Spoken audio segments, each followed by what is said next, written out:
The monastery is quiet before the teaching begins.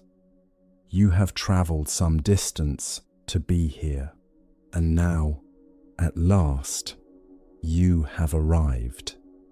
Outside, the mountain is dark and unhurried.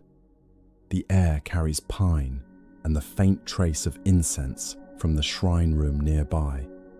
Somewhere in the building, a door settles. Then silence. Something brought you here. A question the mind returns to in the still hours. The space just before sleep, the quiet between thoughts. Why did this happen? What does it mean? And beneath those questions, the quiet exhaustion of carrying them. Tonight, an elder monk will sit with you and explore a teaching the Buddha offered to those who carry exactly this. Not an answer in the way the mind expects, but something older and in the end more restful. The teaching that nothing arises without conditions. Through a web of causes too vast for any single mind to hold. In truly understanding this, something in the search begins to loosen. If you are lying down, let the body settle. Let the weight of the day release beneath you. Welcome to Moon Mind Temple.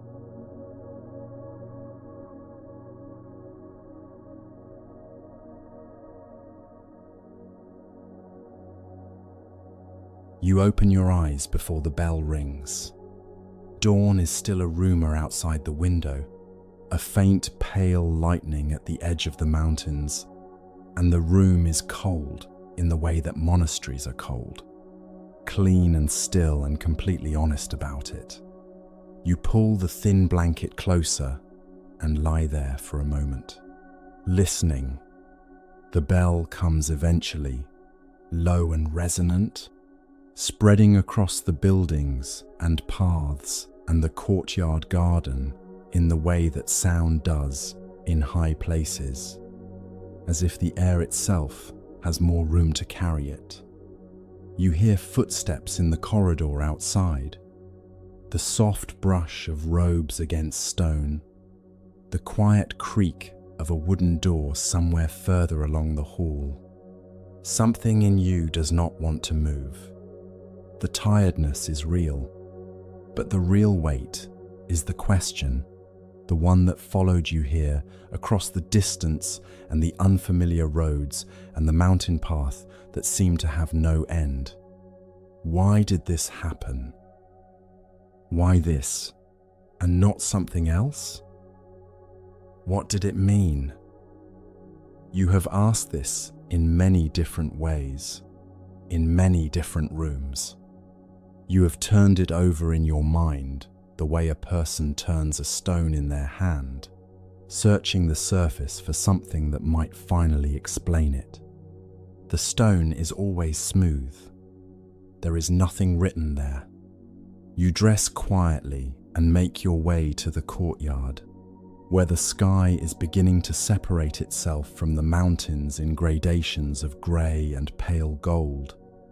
A young monk is already sweeping the stone path in slow, deliberate strokes, and the sound of the broom on the stone is somehow the most peaceful thing you have heard in a long while. You stand and watch for a moment before you realize you are simply standing, simply watching, without thinking about anything at all. The question is quiet, just for now. The elder monk finds you there. He is smaller than you expected, compact and unhurried, wrapped in saffron with a shawl pulled around his shoulders against the morning chill.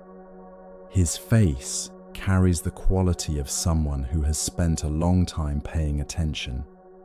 Something more like what happens to stone near water, shaped by long patience rather than worn by effort. He nods when he sees you, a nod that says, "There you are," as if he has been expecting you all his life. "You slept?" he asks. A little, you say.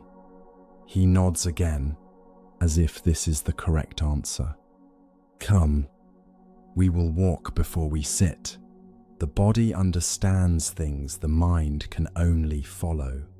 The path winds between stone walls and old pine trees. The air carries resin and mist and something faintly sweet.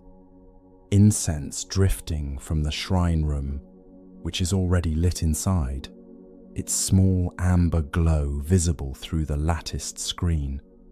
You walk in silence for several minutes. It should feel awkward. It does not. He has the quality of someone who finds silence useful rather than empty, who does not feel the need to fill it with anything. You came here with a question, he says eventually. He says it the way someone might remark on the weather. Observing, not interrogating. You agree that you did. Tell me not the event, he says. I don't need the facts of what happened. Tell me what the mind does with it. What does it keep doing? You think about this honestly. It keeps asking why, you say. It looks for a reason. It feels like, if I could just understand why this happened, I could put it down. Accept it, maybe. But I can't find the reason, so I keep picking it back up. He walks a few more paces before he responds. And if you found the reason, he says, what would change? The question catches you unprepared. You open your mouth to answer and find that you do not quite know. The pain would, what? Be justified? Make sense? Be revealed as necessary, as part of something larger? He watches you search for the answer without hurrying you. The mind believes, he says at last, that understanding would bring relief, that if the event had a purpose, if the universe arranged it for a reason, if it was meant to teach you something, then the suffering would become bearable. Justified suffering is easier to carry than suffering that simply is. You recognize this immediately. That is exactly what your mind has been doing, looking for the justification that will make the weight feel earned. Is that wrong? You ask. It is natural, he says. The mind craves coherence. It does not tolerate things that arrive without explanation. But what I want to offer you today is something older than an explanation. Something the Buddha observed while sitting alone in a grove not unlike this one, before any of these buildings existed, before this path was cleared. He stops walking and turns to face you. The sun is breaking across the ridge behind him now, and the light catches the dew on the grass in a sudden, ordinary way that makes the whole world look briefly new. The Buddha did not offer a cosmic explanation, he says. What he noticed was simpler than that, and more difficult to accept. He saw that when something painful happens, the untrained mind does two things. It receives the first pain, the event itself, the loss, the difficulty, the moment of impact, and then immediately, so quickly it appears to be part of the same movement, it adds a second pain on top of the first. A story, a judgment, a demand that the universe account for itself. He begins walking again. You fall into step beside him. Why me? The monk continues quietly. Why now? What does this say about who I am? Is there something I was supposed to learn? Was I being punished? Was I not careful enough? You walk in silence with that for a moment. each of those questions is familiar, more than familiar. He called this the second arrow. The monk says, the first arrow is the event. It arrived. You did not choose it. The second arrow is what the mind does in response. The suffering it lays on top of the suffering, the story it builds around the wound, the weight it adds to weight. And the second arrow, the Buddha observed, is the one we shoot ourselves. You stop walking without meaning to. The image is stark and unexpectedly exact. You can see it clearly now. The event, and then, so swiftly you had never separated them. The story about the event, the meaning-making, the why hunting, the silent demand that life explain itself, justify itself, reveal some larger architecture that makes this pain make sense. The event was one thing. The machinery the mind built around it was something else entirely. The Buddha also taught this. The monk says, mind is the forerunner of all things. What the mind leads with, the experience follows. The mind that greets difficulty with the second arrow does not simply suffer the event. It creates the conditions for continued suffering long after the event has passed. The wound stays open not because the first arrow is still there, but because the mind keeps returning to ask why the arrow was fired. He waits a moment for this to settle. What the second arrow actually costs you, he continues, is presence. Every moment spent demanding an explanation for the past is a moment not spent inside what is actually here. The search for meaning pulls you backward, away from the thing itself, into a story about the thing. And in that story, the mind cannot rest. It cannot heal. It is too busy constructing its case.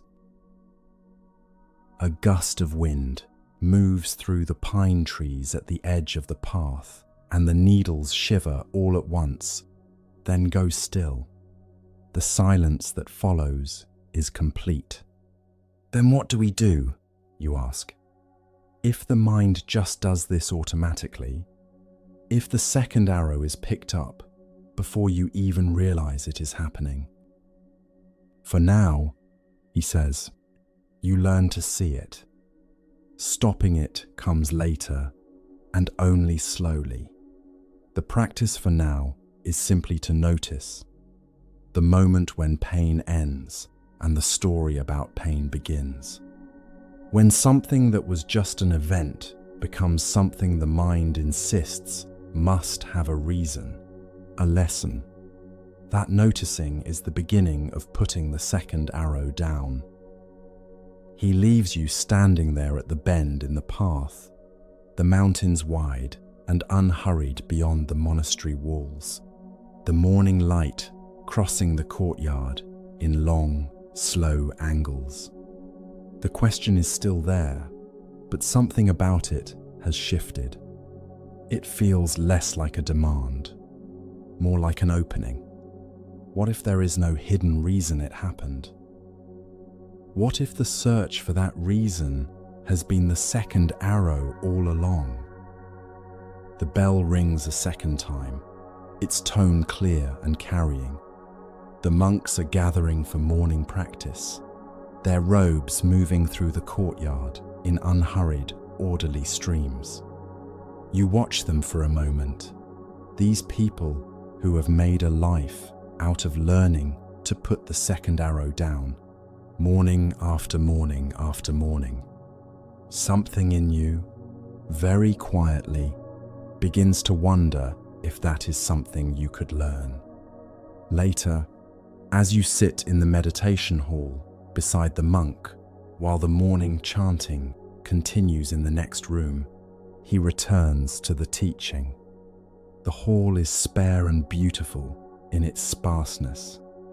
Wooden floors, worn smooth by decades of sitting, paper screens, filtering the morning light into something soft and without edges, a single stick of incense burning in a clay holder near the door.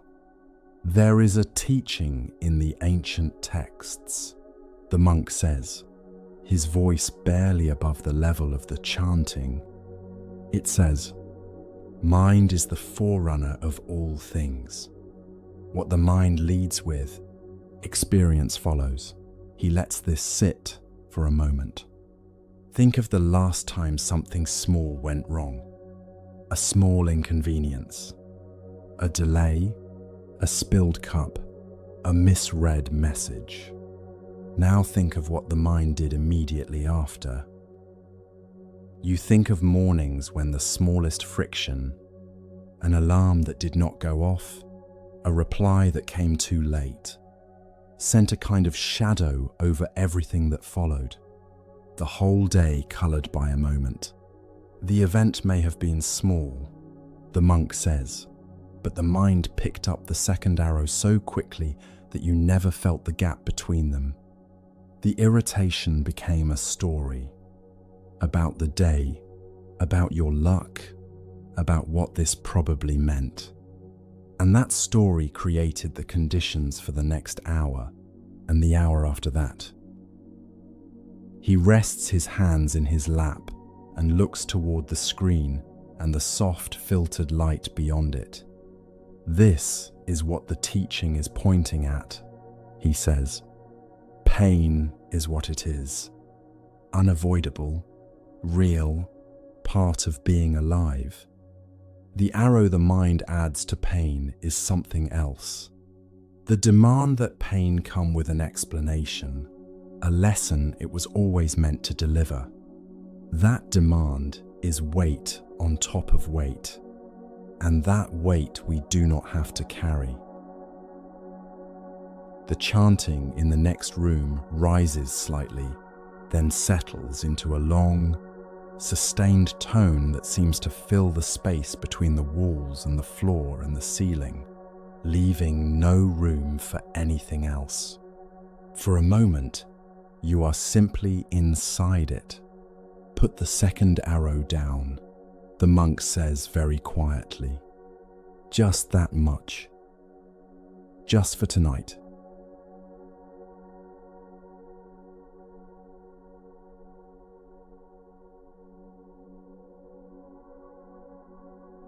After morning practice, the monk leads you into the monastery garden. It is a place that seems to operate on its own quiet authority. Stone pathways between raised beds of herbs and vegetables, old fruit trees espaliered against a south-facing wall, a bamboo grove at the far edge where the canes click softly against each other in the wind. Everything carefully tended, nothing forced. He stops beside a raised bed where small green seedlings have just broken through the soil. He crouches down, examines one of them for a moment with the same quality of attention he brings to everything, then looks up at you. "Tell me what you see," he says. You crouch beside him. "A plant," you say. "A seedling. Growing." "Growing," he repeats. "From what?" You look at the soil, the seedling, the sky above. "From the seed," you say, "and the soil, and the water, and..."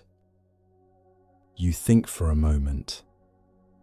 "The sun, and the farmer who planted the seed, and the rain that came at the right time, and the earthworms working through the soil beneath our feet, and the temperature that did not drop below freezing last night, and the fact that someone cleared this bed of stones before the planting."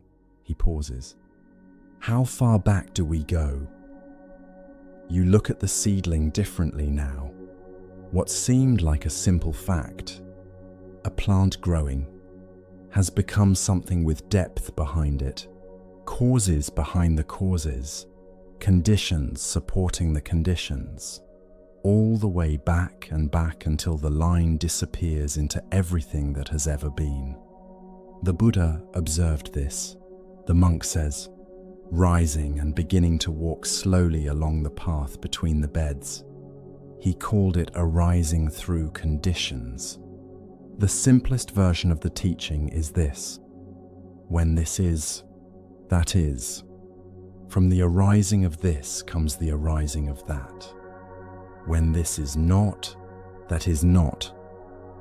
He stops and turns to you. Say it back to me. You try. When this is, that is. Yes. And from the arising of this comes the arising of that. Yes. That formula, those two lines, contains one of the most important insights in the entire teaching. Hold it for a moment. Do not try to understand it yet. Just hold it. You walk in silence, holding it. When this is, that is. From the arising of this comes the arising of that. Now, the monk says after a while, apply it to the seedling. When the seed is, the plant is. When the rain is, the seed can germinate. When the warmth is, the shoot can reach the light. When the soil is in the right condition, the root can take hold. He looks at you. Is there a moment in this chain where something arises from nothing? Where something comes into existence without depending on anything else? You think about it. There is not. Every moment in the chain leans on what came before it. Exactly. The monk says, watching your face. This is what the Buddha saw. A web of conditions so vast and interconnected that the human mind cannot trace it all the way back. But it can learn to see the principle at work in small things. Like this seedling, like this morning, like the mood you woke up with. He stops beside one of the old fruit trees against the wall, its branches trained over decades by hands long gone. Someone planted this tree 40 years before I arrived, he says. They will never eat its fruit. I eat it every autumn. Their intention, their planting, conditions that ripple forward through time. You look at the tree differently. The person who planted it, the seasons they would not live to see. We think of ourselves as separate. The monk says, as individuals beginning and ending in one body, in one lifetime. But the teaching of arising through conditions suggests something more intricate than that. The conditions that shape your life right now include actions taken before you were born, by people who never knew you, and the conditions you create today will reach people who do not yet exist. A breeze moves through the garden. The bamboo at the far edge stirs. The movement in one cane touching the next. The whole grove shivering in a slow wave from one end to the other. Then still. When this is, that is, he says quietly. You sit with that for a while. Later, as you walk back toward the main building, he continues. Most people, when they first hear this teaching, think it means that everything is determined. That if everything arises from prior conditions, then the present moment was always going to be exactly this. Fixed, inevitable, the inevitable result of everything before it. Is it? You ask. It is a reasonable question, he says. But consider, a seed planted in poor soil does not grow the same plant as a seed planted in rich soil. The same seed, different conditions, different outcome. The conditions do not produce a fixed result. They make certain outcomes possible and others unlikely. They create the situation in which things can arise or fail to arise.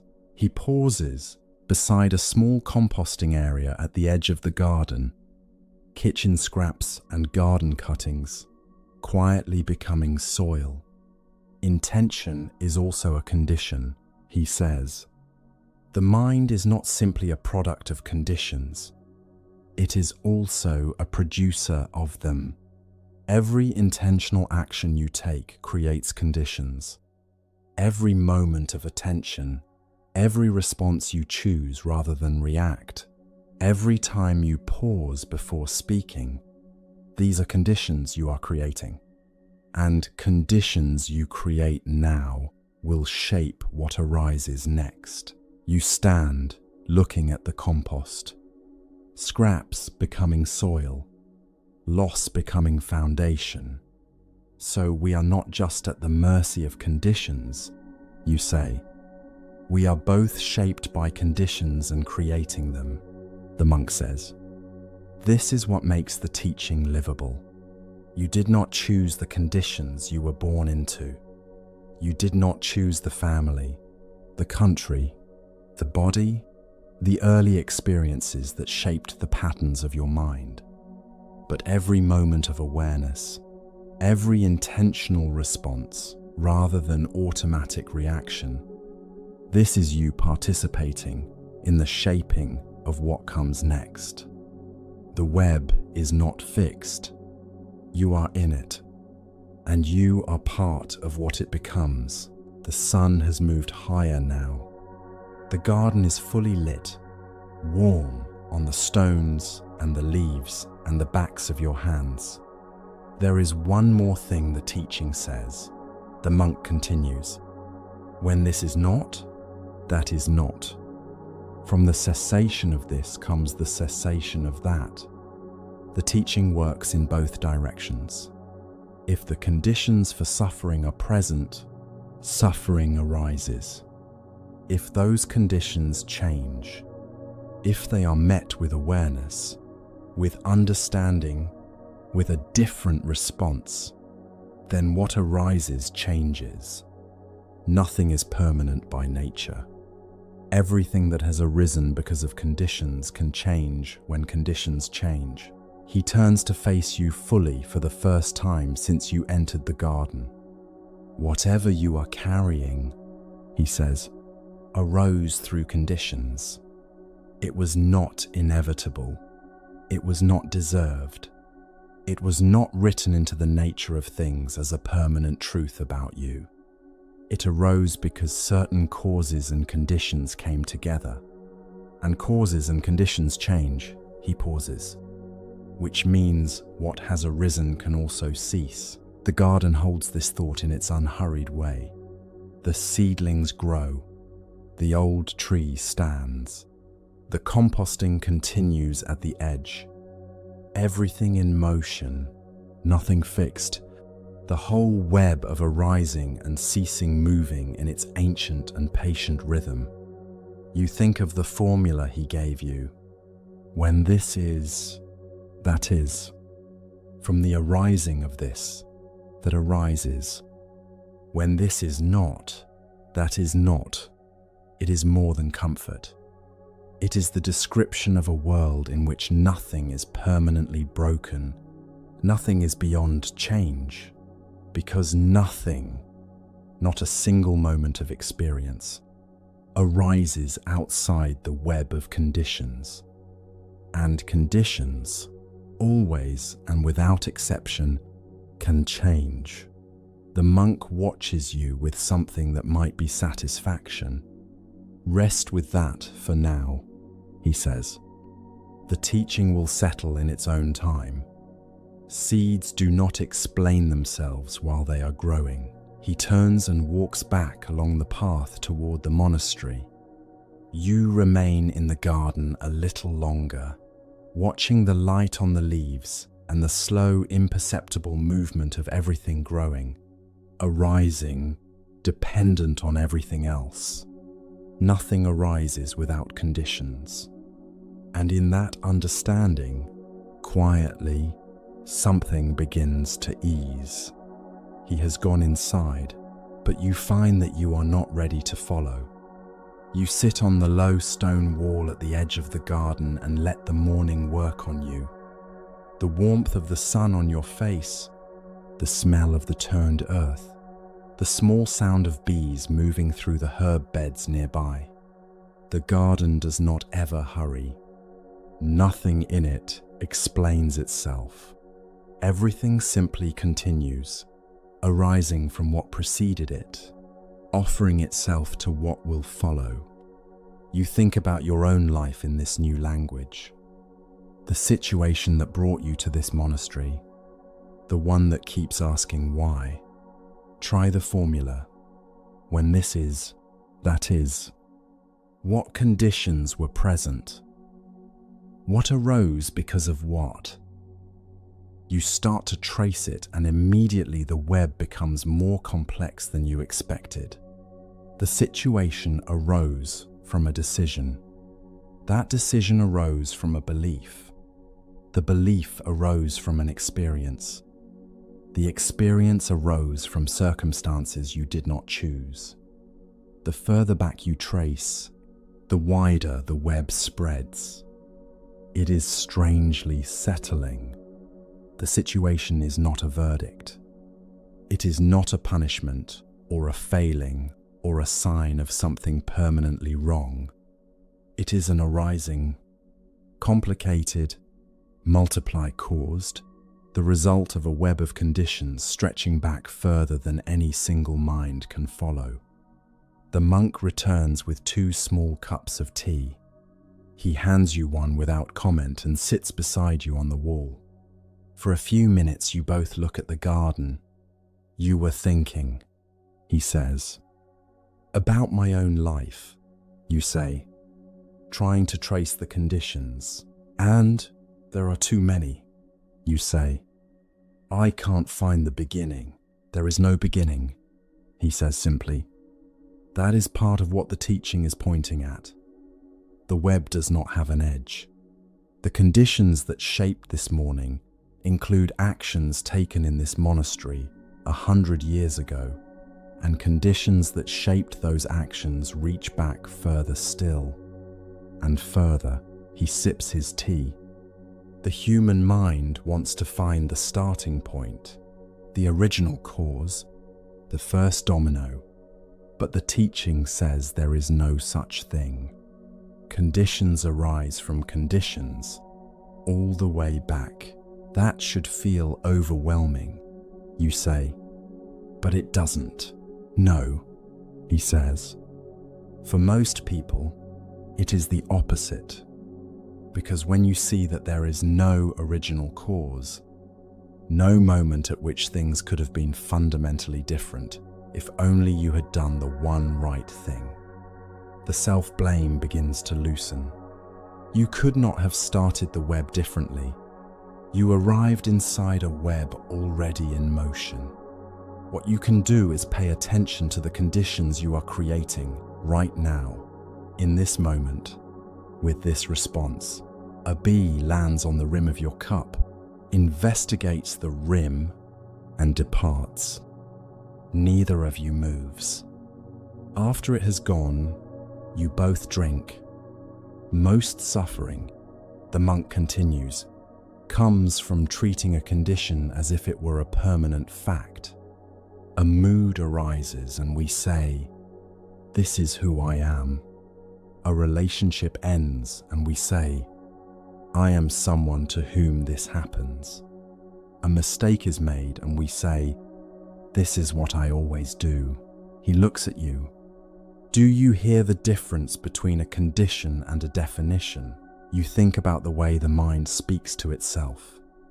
The language of conditions used as verdict.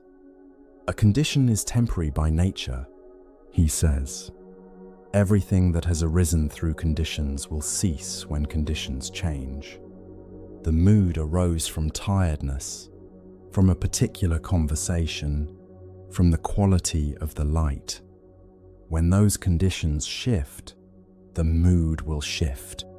The question is whether we make decisions and form beliefs about ourselves in the middle of conditions we have mistaken for permanent truths. The tea is finished. The bees continue their work in the herb beds. Somewhere in the main building, the quiet sound of sweeping. There is a practice, the monk says, that comes from this understanding. When something difficult arises, a feeling, a thought, an impulse, instead of immediately acting on it or immediately trying to suppress it, you pause. You ask, what conditions gave rise to this? You do not need to trace the web all the way back. You simply notice, this arose. It arose because of something. It will change because conditions change. And in that small gap of noticing, a different response becomes possible. He stands and stretches, unhurried. You do not have to rebuild your whole life from this teaching in one morning, he says. Seeds do not explain themselves while they are growing. The teaching settles in its own time. What matters is that you have heard it, that somewhere in you it is beginning to work. He goes inside. The garden continues without him, without you, doing what it has always done, arising, growing, resting, returning to soil, beginning again. The seedlings he showed you this morning are still there in their row, unremarkable and unhurried, becoming what conditions allow them to become.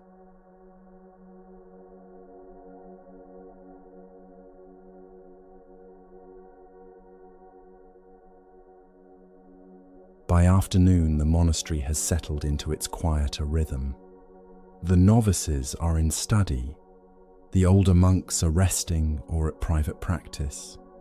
The courtyard is empty except for a cat sleeping in a patch of sunlight near the wall, completely indifferent to the mountain and the teaching and everything else.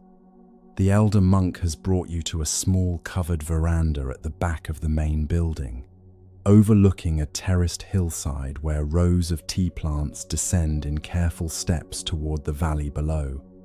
He pours tea from a simple clay pot into 2 bowls and sets one before you without ceremony. When I first understood what this teaching was actually saying, he begins, I noticed something unexpected. He wraps both hands around his bowl and looks out at the terraced hillside. It felt like relief. You wait. I had been studying for several years. He continues. I had heard the formula many times. When this is, that is. From the arising of this, that arises, I could recite it. I could explain it. But one morning I was sitting in the garden, much like this one, and something settled into place. And what I felt was not the heaviness I had expected from a teaching about causes and conditions. What I felt was lightness. He sips his tea. Outside, a bird lands on one of the tea plants and is gone again. I had been carrying a particular misunderstanding, he says. The same one most people carry when they first encounter this teaching. I thought it meant that everything was fixed, that if every moment arises from prior conditions, then the present moment was inevitable, and the next moment is already determined. And so nothing I do truly matters. You recognize this. It was the question you almost asked in the garden this morning. That misreading, the monk says, produces a particular kind of despair. If everything is already caused, then I am simply a leaf in a river. My choices are not really choices. My efforts are not really efforts. The whole business of trying to live well begins to feel like theatre, performed by a person who is actually just the result of everything that came before. He sets down his bowl. But this is not what the teaching says. This is what the teaching is heard as by a mind that is only listening to half of it. Which half, you ask? The arising half, he says. When this is, that is, everyone hears that part. The world arises from conditions. Every moment is shaped by what came before. Yes. But the formula has a second line that most people do not sit with long enough. He pauses. When this is not, that is not. From the cessation of this comes the cessation of that. You turn this over. When this is not, that is not. The teaching works in both directions.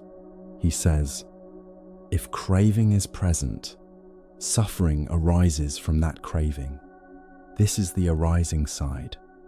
But when craving is not present, that suffering does not arise. This is the cessation side. And this, the Buddha said, is liberation. The most precise description of freedom he could offer. A long pause. The cat in the courtyard stretches, rearranges itself, goes still again. So the teaching is not a cage, you say. It is a map, he says. It shows you the territory and, more importantly, it shows you where the exits are. If suffering arises from craving, from grasping, from aversion, and these are conditions, then when those conditions change, what they produce changes. The door is not locked. You are simply standing in a room, looking at the wall, having not yet turned around. You sit with that image. A room, a door behind you. But, you say, how do you change conditions?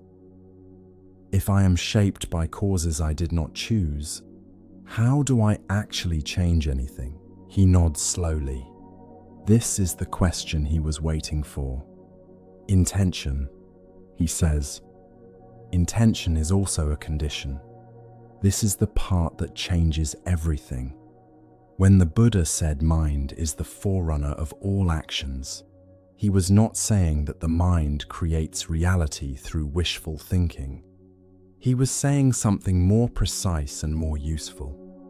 He was saying that intentional action, the quality of attention you bring, the choices you make within the conditions given to you, these are themselves conditions.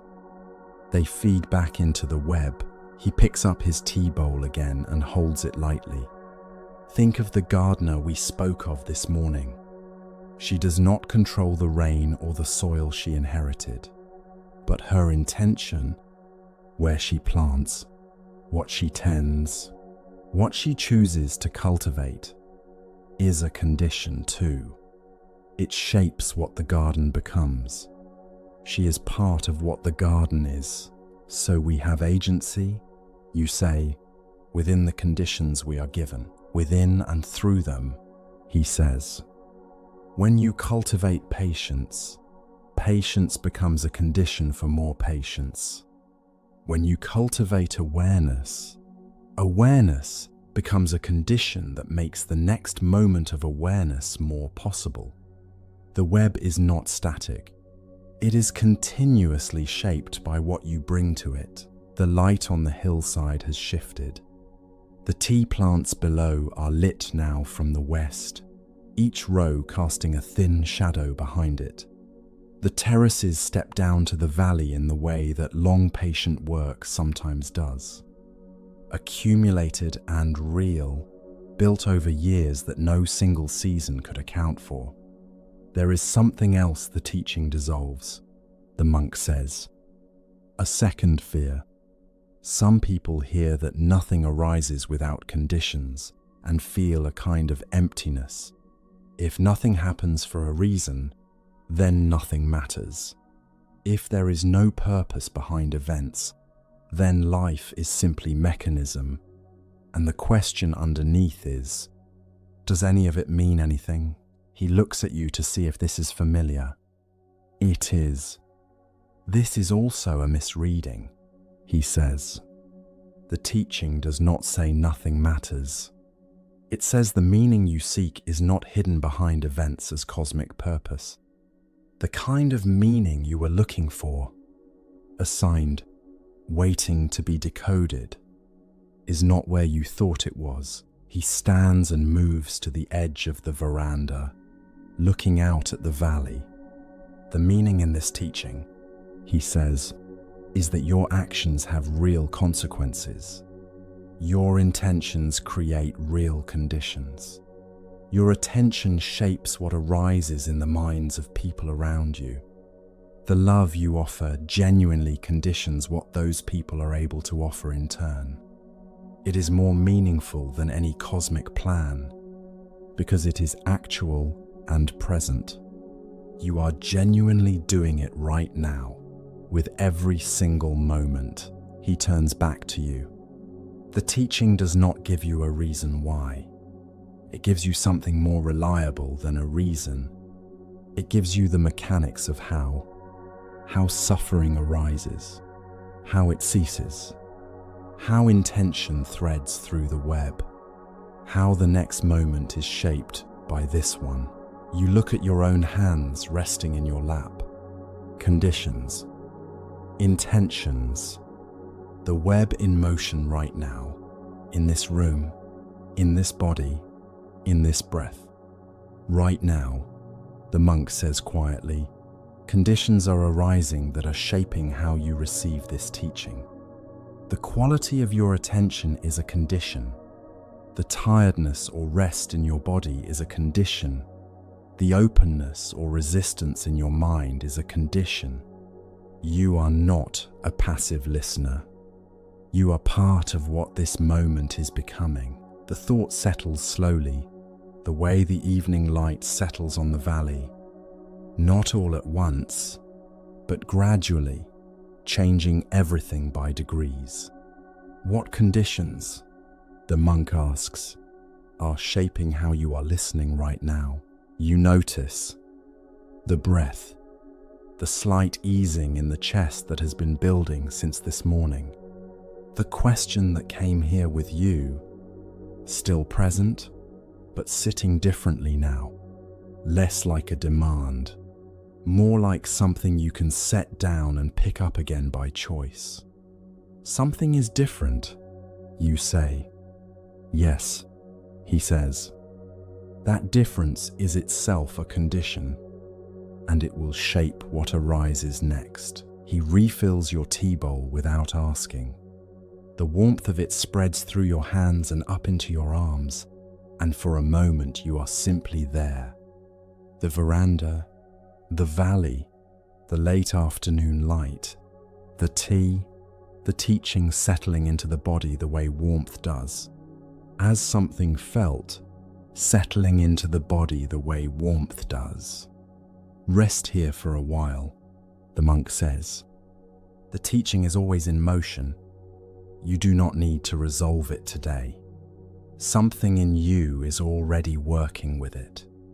Conditions already shifting, already becoming the ground for what comes next. Later, he suggests a short walk before the light fails entirely. You follow him out through a gate at the back of the monastery and down a narrow path between the rows of tea plants. The ground underfoot is soft from recent rain. Each bush is trimmed to a flat-topped shape, and the new growth at the top is a brighter green than the older leaves below. Young conditions arising from older ones. The map works the same way, the monk says as you walk between the rows. When you understand which conditions produce suffering, you can begin, slowly, without urgency, to cultivate different conditions, to tend what you want to grow and stop feeding what causes harm. A gardener's process. The question carries the openness of someone who has sat with it himself. What conditions have you been cultivating? You think about this honestly. Anxiety, perhaps. The habit of returning to difficulty and worrying it like a stone. The reaching for certainty in a world that offers none. The second arrow, picked up so many times it has become automatic. Some things I would rather not have cultivated, you say. He nods. Those habits arose from conditions, from early experiences, from ways of coping that once worked, from patterns absorbed before you were old enough to choose. They are conditions that arose and were reinforced, which means they can change. You stop and look at the valley below. The map shows the territory. The monk says, standing beside you, here is where suffering arises. Here are the conditions that feed it. Here are the conditions that do not. The path from one to the other is real. Every moment of genuine attention, every time you notice the second arrow before it lands, every breath taken in awareness rather than distraction, these are conditions accumulating. Quietly, without announcement, a wind moves up from the valley, cool and carrying the smell of the farms below. This is why the Buddha began his teaching with attention to the present moment. The monk continues, because this moment, right now, is the only place where intention can act. The past is a condition already formed. The future is a condition not yet here. But this breath, this noticing, this quality of attention, this is where the web is being woven right now. By you, with whatever you bring to it, you breathe, present, in the body, on the hillside, the teaching no longer somewhere above you as an idea, but settling into the same ground you are standing on. When I was a young monk, he says, I thought I needed to understand the teaching completely before I could move. A slight smile. I was very thorough and very stuck. What changed, you ask? I stopped trying to understand the whole web, he says, and started paying attention to the one thread I could actually reach. This moment, this breath, this quality of mind right now, that was enough. Because that one thread connects to everything else. The light on the terraces below has turned gold. The shadows between the rows have deepened. Everything quietly becoming its next version of itself. Nothing stays the same, he says. The light is already different from an hour ago. The body has shifted. The mood you arrived with this morning has become something else. Conditions are always moving. And in that movement, in the fact that nothing is fixed, is the ground of all possibility. He turns to walk back up toward the monastery. That is what I felt, he says. On that morning in the garden, when the teaching finally settled, it was the lightness of a door standing open. I had been standing in the room looking at the wall, and then I turned around. The cat in the courtyard has moved to the base of the far stone wall. The shadows on the tea terraces have lengthened. Somewhere below, a bell from a village in the valley sounds once and is slowly absorbed by distance. Everything arising, everything in motion. Nothing fixed, nothing wasted, nothing outside the web of what conditions produce and what conditions can release.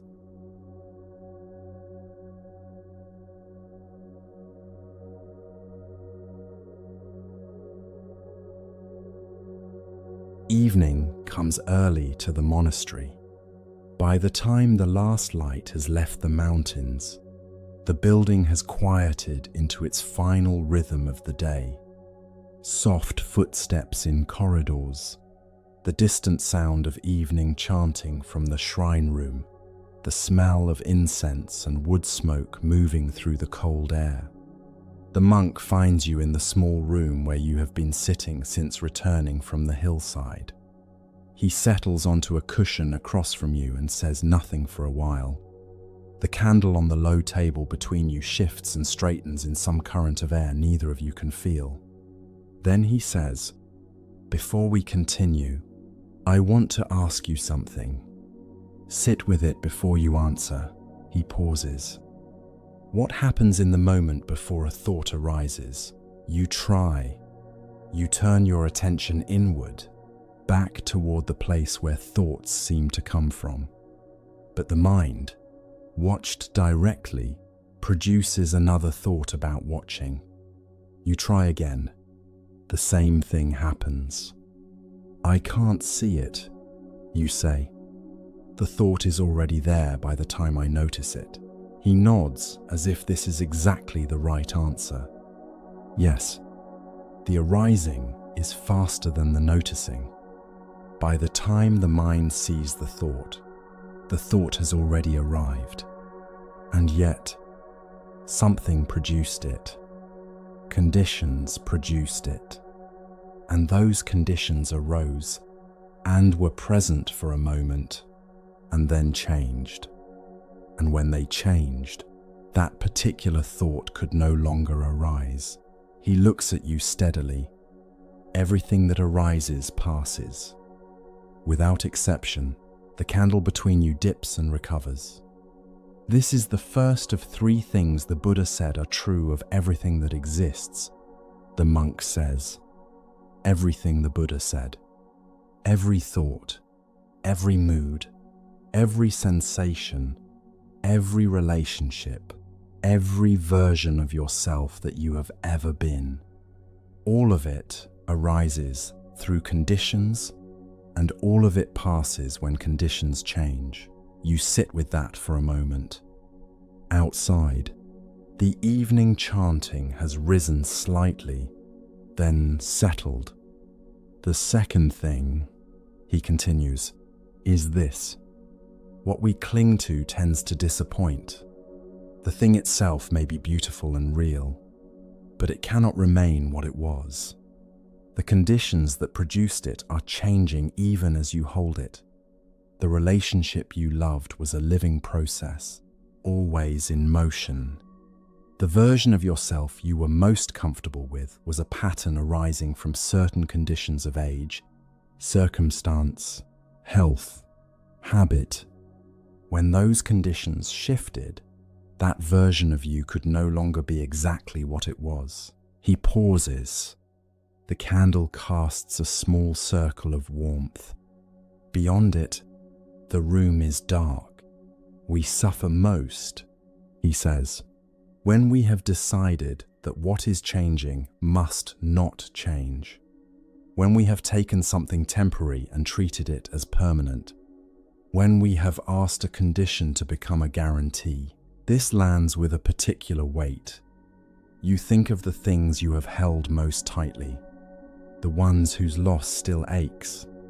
The ones whose changing felt like a betrayal. Of you, of the relationship, of the way things were supposed to be. That ache, the monk says quietly, as if reading your thoughts, is real. It deserves to be felt. What the teaching does not ask you to do is add the second arrow to it. To demand that the loss have a purpose. To insist that the ending was a message, but some losses do feel like a message. You say, like the universe is saying something. I understand, he says. The mind reaches for meaning in loss the way a drowning person reaches for anything solid. It is the mind doing what minds do. But the teaching says something more generous than that. It says, the ending was what conditions produce. The love was real. The ending was real. No hidden purpose is required for either of them to have mattered. He sits in silence for a moment. The ending does not cancel the meaning of what was. A summer that ends does not prove the summer was meaningless. A relationship that changes does not erase what was true inside it. A version of yourself that you can no longer be does not mean that person never mattered. He pauses. Things end because conditions change. That is all. And that is enough to grieve, honestly, without the additional weight of trying to decode it. Something in you releases a small, almost imperceptible amount of tension. It has been there for so long you had stopped noticing it. The constant low effort of trying to make the losses mean something, trying to construct a narrative in which they were necessary, purposeful, sent. And the third thing, you ask, when you are ready. The monk looks at the candle for a moment before he answers. The third thing is the most surprising, he says, and perhaps the most freeing. The Buddha observed that at the center of all this arising and passing, all these conditions producing experience, the thoughts and moods and sensations and relationships, there is no fixed self. He lets this sit. What he meant is this. What we call the self is also a process, a continuously arising process, shaped by conditions, changing with conditions, never exactly the same from one moment to the next. The person you were at the age of 7 arose from certain conditions, the body of a child, the family around you, the early patterns of perception and response. That person was real, and the conditions that produced that person changed. And so that particular version of the self could no longer arise in exactly the same way. You think about this, but I am still me, you say, continuously, across all of that. Yes, he says, there is continuity. The teaching is not saying you do not exist or that nothing persists. It is saying that what persists is more like a river than a stone. The river is real. It has a name. It flows through the same valley year after year. But the water in it is never the same water. The shape of the banks changes. The depth changes with the seasons. What we call the river is a process, not an object. And so are we. The candle flickers. A door closes somewhere in the building. The chanting has ended and the monastery is very quiet now. What this means practically, the monk says, is that you are not as fixed as you fear. The patterns that cause you suffering, the habits of mind, the automatic responses, the ways of seeing that narrow your world, these arose through conditions. They are not you in any permanent sense. They are what the conditions produced. And conditions, as we have been saying all day, can change. So the self that is suffering, you say slowly, is also impermanent. Yes, he says, the self that suffers is a process. And when the conditions that produce that particular suffering change, when awareness enters, when understanding shifts, when the second arrow is set down, a different process arises. Something a little more open, a little less defended. Still you, as the river is still the river, but not frozen into the version of yourself that the suffering requires. You sit with this for a long while. Outside, the night has fully arrived. The mountains are invisible now, absorbed into darkness. These three things, you say eventually, everything passes. Clinging disappoints. There is no fixed self. They sound like a difficult teaching, like something that should feel heavy. And yet, he says, and yet they don't. Right now, they feel like something opening. He nods. There is satisfaction in the nod, but also something like relief, as if this is the response the teaching was always hoping for. When you truly see that everything that arises passes, he says, you stop trying to freeze the good moments and outrun the difficult ones. You can be fully inside what is happening, because you are not also managing your relationship to whether it stays or goes. When you truly see that clinging disappoints, you can love without demanding that what you love remain unchanged. You can hold things with an open hand, fully present to them, not gripping. And when you see that the self is a process, he says, you stop defending it so hard. You stop needing every experience to confirm the story you have been telling about who you are. You become available to being surprised by yourself, available to changing. He blows out the candle. In the darkness that follows, the room is still. Your breath is steady.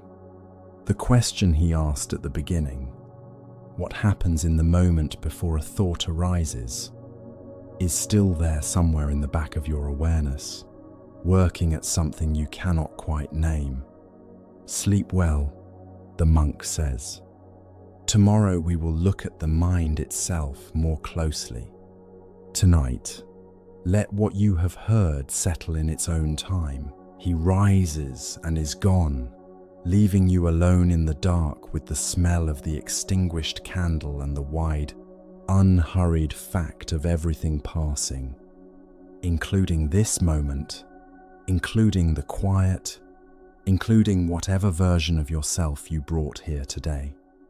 Later, while the monastery sleeps, you find yourself still awake. The question the monk asked has not left you. What happens in the moment before a thought arises? And now, in the dark, you find yourself actually trying, watching the space between thoughts, catching the edges of experience as they form and dissolve. A memory arrives on its own. Someone you loved. A version of a relationship that no longer exists in the form you knew it. You let it be present rather than turning away from it or immediately explaining it to yourself. The monk's words come back. The ending does not cancel the meaning of what was. You let that land fully, perhaps for the first time. The love was real. The ending was real. You do not need to choose between them. You do not need the ending to have been necessary in order for the love to have mattered. The summer was real even though it ended. The warmth was real. The light was real. Something in you, very slowly, stops arguing. In the morning, before the bell, the monk comes to find you where you are still sitting. He looks at your face and seems to understand something without needing to ask. You sat with it, he says. Yes, he sits beside you in the pre-dawn quiet. The third characteristic is the one most people resist, he says after a while, returning to the teaching as if no time has passed. The idea that there is no fixed self feels threatening, because if there is no fixed self, then who is it that loses? Who is it that grieves? Who is it that has been doing all this living? That is exactly what I kept thinking, you say. Yes, the mind protects its sense of continuous selfhood very strongly, and the teaching does not ask you to abandon that sense. It asks you to look at it more carefully, to see it as a process rather than a thing. And when you do, he pauses, you find something unexpected. The process is more alive than the thing. The river is more present than a stone would be. He looks out through the lattice screen at the greying sky. The self that suffers is real, he says.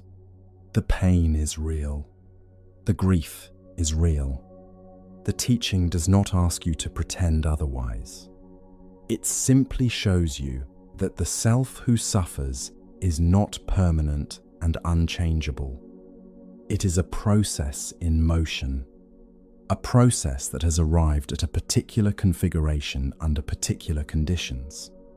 And like every other process, it is capable of being other than it currently is. A bird calls once outside, testing the silence. Then the bell rings. Low and carrying, the monastery beginning its day. There is a practice that comes from understanding these three things. The monk says, rising slowly. When something difficult arises, a mood, a memory, a grief, instead of asking what it means or how to make it stop, you simply notice, this is arising. This, too, will pass. I am not the fixed self that this feeling says I am.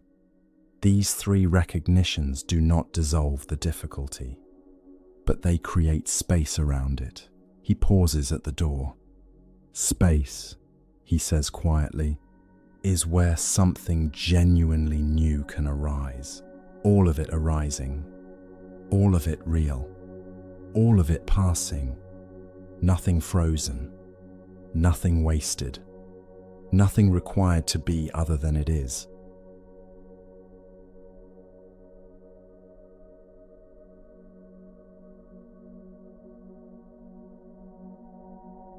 The morning meal at the monastery is a quiet affair.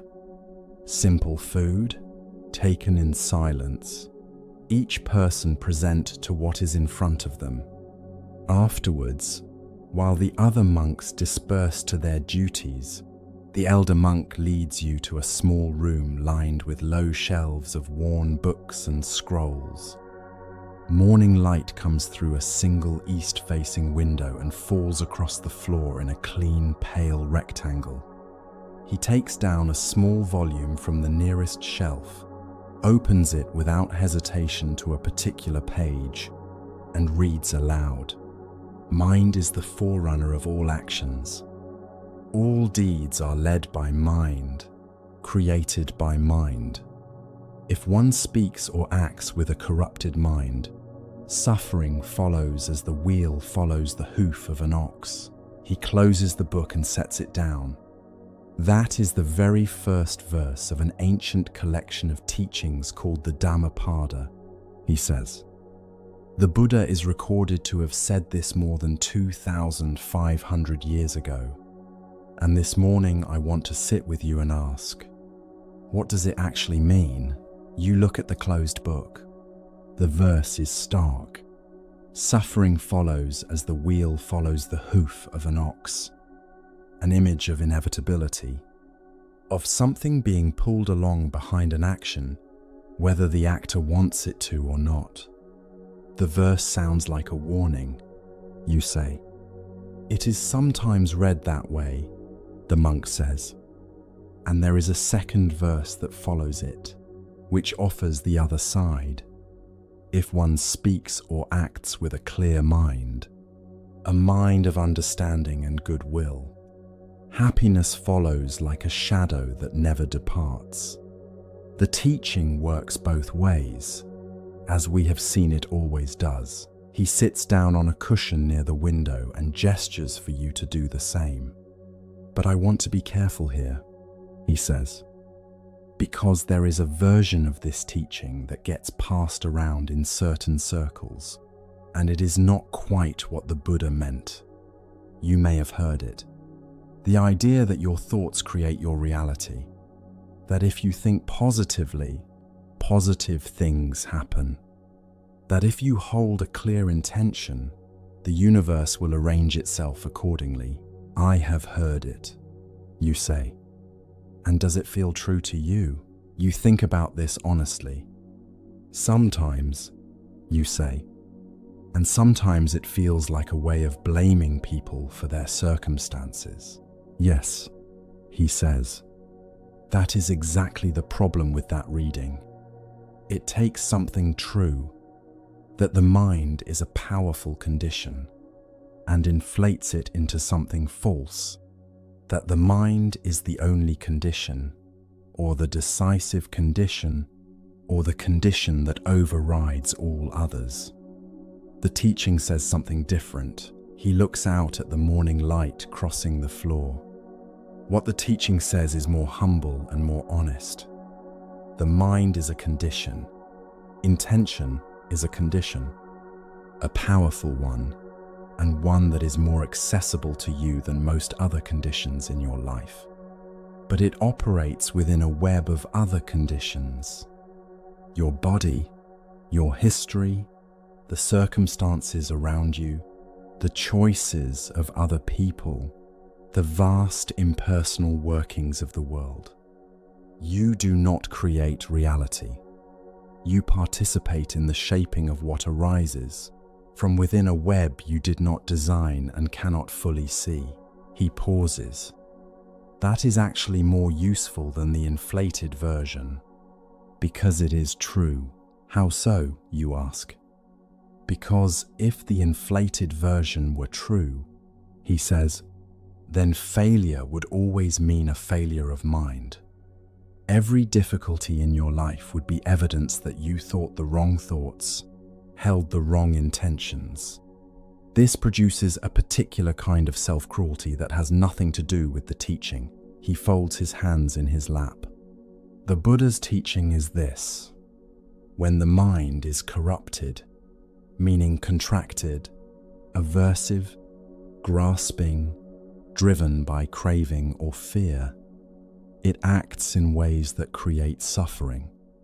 And when the mind is clear, meaning settled, attentive, moved by understanding rather than compulsion, it acts in ways that create the conditions for well-being.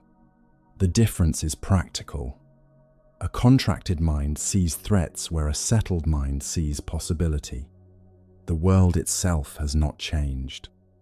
What the mind can receive from it has, shaped by the quality of attention brought to the contact. He gestures for you to think of something specific. Think of a morning when you woke anxious. He says, every small thing that went wrong confirmed the anxiety. A delayed message became evidence of rejection. A minor difficulty became proof that the day was lost. The world served your fear, and your fear served the world. You recognize this exactly. Now think of a morning when you woke rested and open. He says, the same kind of minor delay was simply a delay. The same kind of difficulty was simply a problem to be solved. What changed? The mind, you say. The mind. He agrees. And the mind is a condition. When it changes, what arises from contact with the world changes. The world has not changed, but the mind is now in contact with a different set of possibilities within the same world.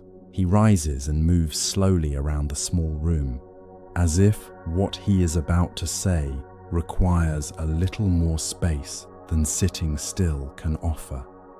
The image I find most useful for this teaching is a garden. The mind is not a wish-granting device, but it is something like soil. The quality of the soil, its depth, its nutrients, its capacity to hold water, its health, shapes what can take root in it and grow. You cannot grow certain plants in depleted soil, no matter how sincerely you want to. But in rich, well-tended soil, things that could not grow before become possible. He stops beside the window. What depletes the soil of the mind? Habitual craving, habitual aversion, the constant reaching and rejecting that keeps the mind in a state of agitation. The second arrow, picked up again and again until it is simply part of how the mind operates. And what enriches it? you ask. Attention, he says.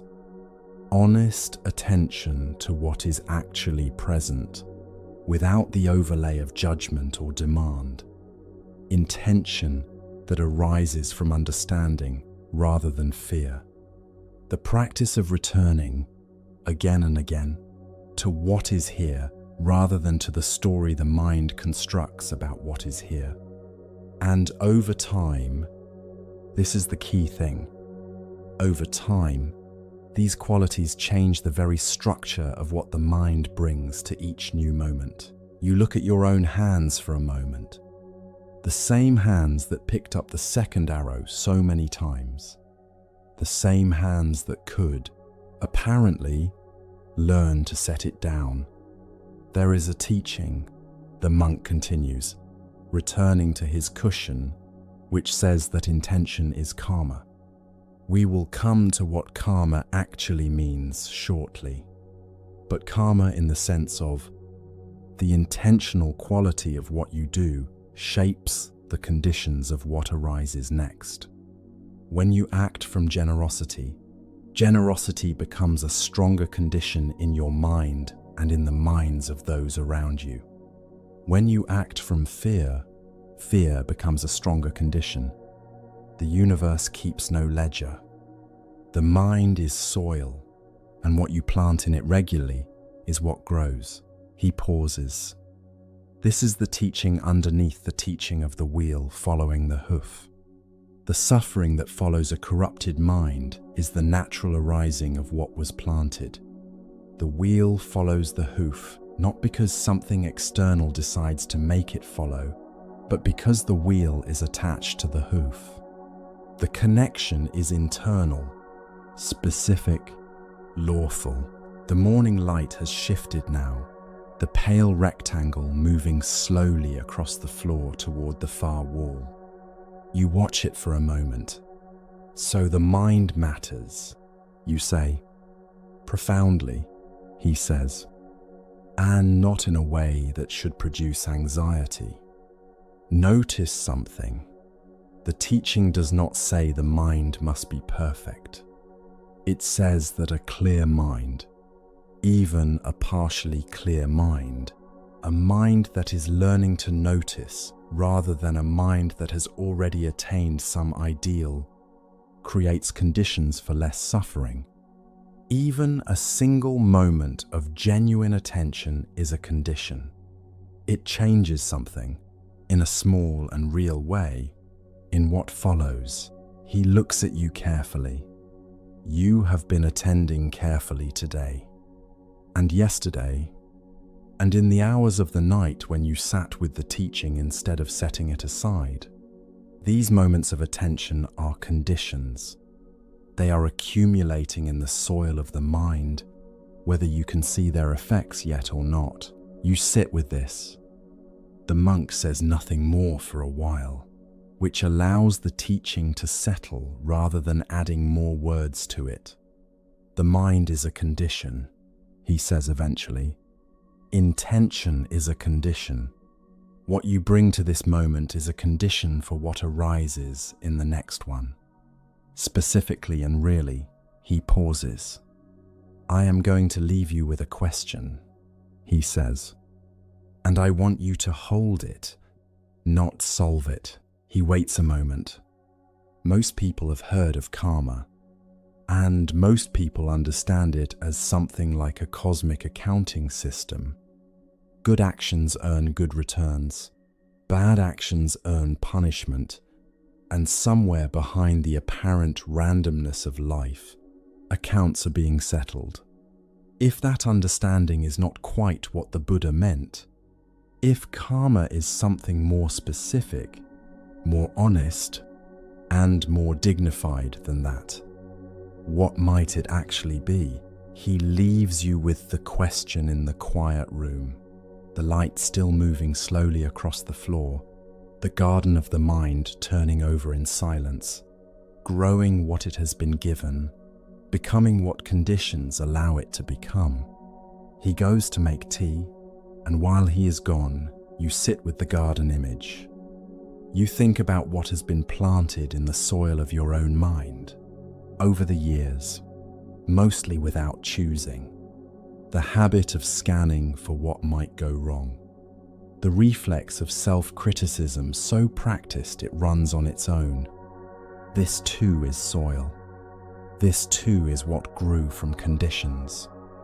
But also the capacity to sit still and listen, which you have been exercising since you arrived. The willingness to let the teaching work on you. These are also conditions. These too are things being planted. The monk returns with 2 bowls of tea. "I want to try something," he says, settling back onto his cushion. Close your eyes for a moment. You do. Bring your attention to your breath. Just notice it moving. In, out, the air arriving, the body settling. You follow this. The breath is there, patient and unhurried, as it has been all morning without you noticing it. "Now," he says quietly, "bring to mind something that has been a source of difficulty recently. A situation, a relationship, a feeling you carry. Just let it be present. You do not need to analyze it or explain it. Simply let it arrive. Something arrives. You know what it is. You let it be present. Notice what happens to the breath," the monk says. "Notice what happens to the body. Notice the quality of the mind right now, with this thing present in it. You notice a contraction somewhere in the chest, the breath slightly shallower, the mind perceptibly narrowed, a particular readiness to protect, to defend, to explain. That quality of mind you are feeling right now," the monk says, "is a condition. It shapes what this moment can offer you. From inside that contraction, certain perceptions are possible and others are not. From inside that narrowness, certain responses can arise and others cannot." He pauses. "Now release it gently. Return to the breath. Simply the breath, the body, the room. You release it. The contraction doesn't disappear entirely, but it eases. The breath deepens slightly, without effort. The room becomes present again. The light, the warmth of the tea bowl in your hands, the quality of the silence. That release," the monk says, "is also a condition. Small, immediate, real. The world has not changed. The situation has not changed. But the quality of what the mind can receive from this moment has changed. And from this quality of mind, different responses become possible." He opens his eyes and looks at you. This is what the Dhammapada is pointing at. A mind shaped by grasping touches everything it meets and leaves the mark of that grasping on it. A mind shaped by clarity touches the same world and brings something different to contact. The wheel follows the hoof. The teaching is describing how conditions work at the level of mind. You think of the verse again. The wheel following the hoof. The shadow that never departs. There is something about the shadow image, you say. It sounds like something inescapable. Read it in the other direction, he says. If you act from a clear mind, happiness follows like a shadow that never departs. You cannot lose it, cannot leave it behind. Cultivate this quality of mind, and its fruits go with you wherever you go. This image settles differently than you expected. The shadow as something you could carry well, rather than something that pursues you. The mind I have been living in, you say carefully, has not been this kind. No, he says, and that is what conditions produced. It is what grew from the soil that was given to you, and from what was subsequently planted, and from the habits that developed over years of automatic response. It is the current state of the garden, nothing more. He pauses. And gardens can be tended. This is what practice is. This is what sitting still and attending is. This is what bringing honest awareness to a difficult feeling, rather than immediately reaching for the second arrow, is. Each of these is a small act of cultivation, real and accumulating and pointing the soil towards something different. The light has fully cleared the window frame now and fallen warm and direct across the shelves of old books. The room smells of paper and wood and something faintly herbal from the tea. The mind matters, the monk says simply. Yours matters. The attention you have been bringing to this teaching, to this day, it is creating conditions. Slowly, without announcement, enriching the soil. He sips his tea. You sip yours. Outside, the sound of monks at their duties. Someone slowly raking gravel. The monastery continuing in its patient daily rhythm, conditions arising and passing.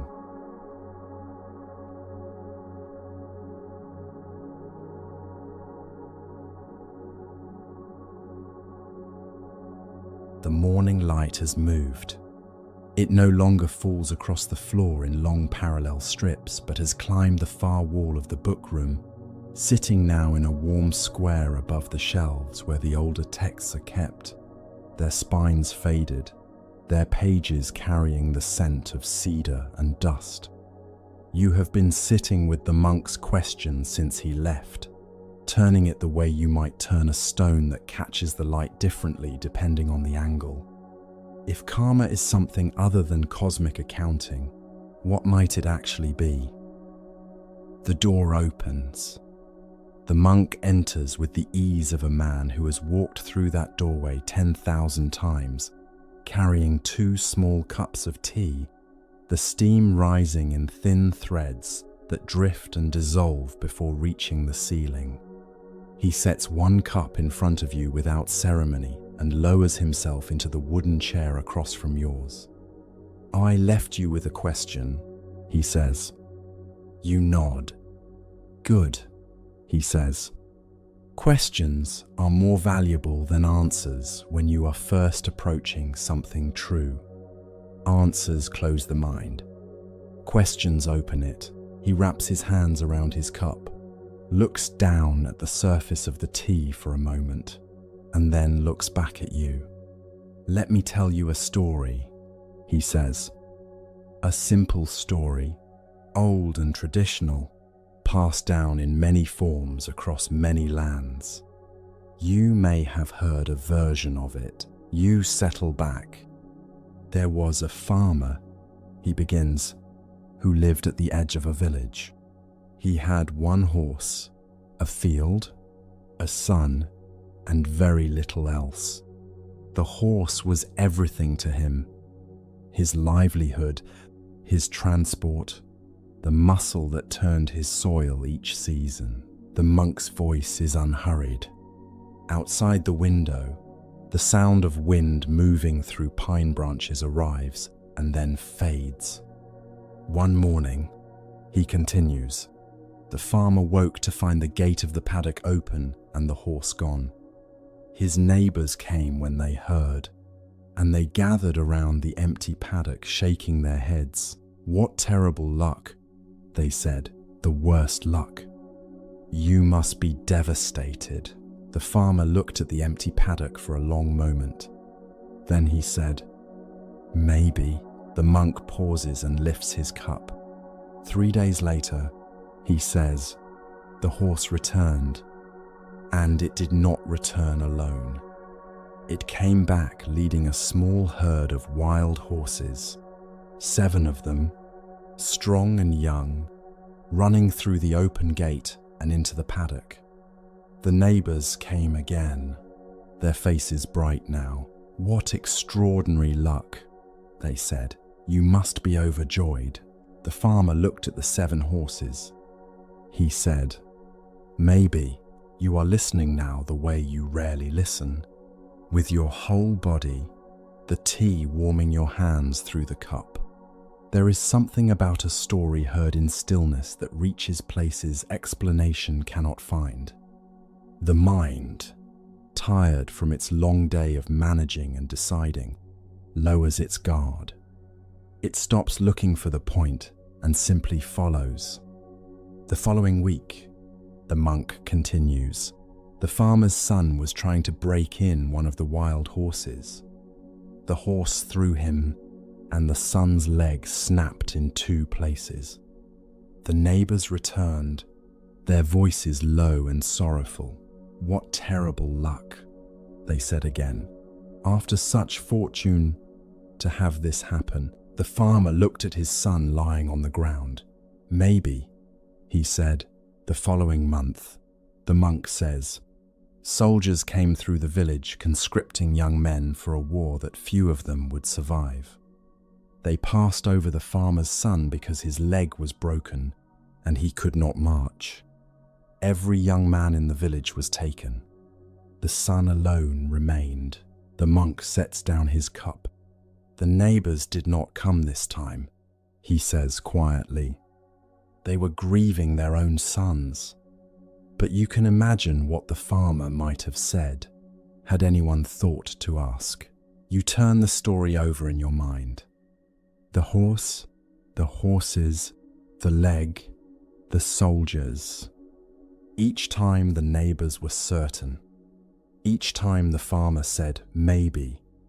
Each time, the next condition arrived and changed everything. A silence opens in the room. Now, the monk says, most people hear that story and they take from it a lesson about perspective, about reserving judgment, about the limits of knowing how things will turn out. He tilts his head slightly, and that is a reasonable thing to take from it. The mind that clings to this is good and this is bad does suffer more than the mind that holds events loosely. That is a reasonable reading of the story, and I understand why people take it that way. You wait. I told it to you, he says, because the farmer understood something that most of us spend our lives circling around. He understood that what happens to us and what we do with what happens to us are not the same thing. He leans forward slightly. The horse running away, he says, was a condition. The horses returning, the son's injury, the soldiers passing through. These were all conditions. The farmer could not choose the conditions. He could not control what arose. In every moment, the farmer simply chose his response. He chose to remain open. He chose to meet what arrived without deciding in advance what it meant.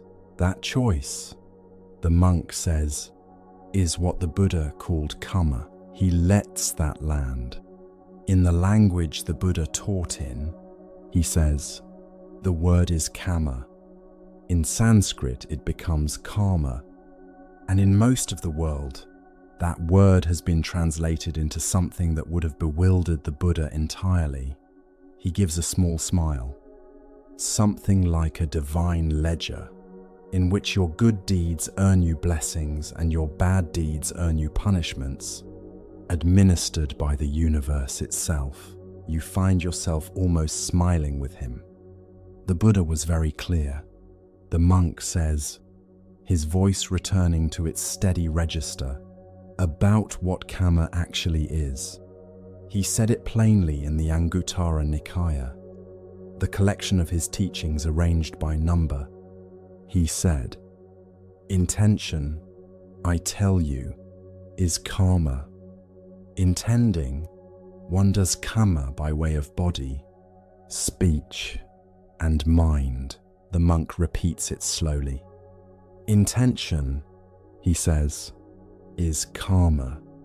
The intention behind the response to the event. The pine trees shift outside. A bird you cannot identify calls twice and is silent. Think of what this means, the monk says. The horse running away, the injury, the soldiers, the fortune, the catastrophe, the reprieve. These are all conditions. They arise. They cease. They were arranged by nothing.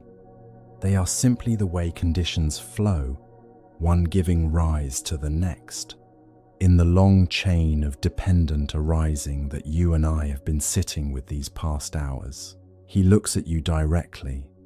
What the farmer chose to plant in each of those moments was his intention to remain open, his intention to say maybe rather than certainly, his intention to meet each condition without cementing it into a fixed story about his worth, his fate, or his future.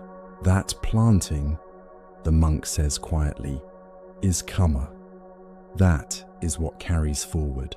You are quiet. Outside the window, the light has deepened, the pine shadows falling longer now against the lower terrace. A fly lands briefly on the rim of your cup and then is gone. You sit with this for a long moment. The tea has cooled.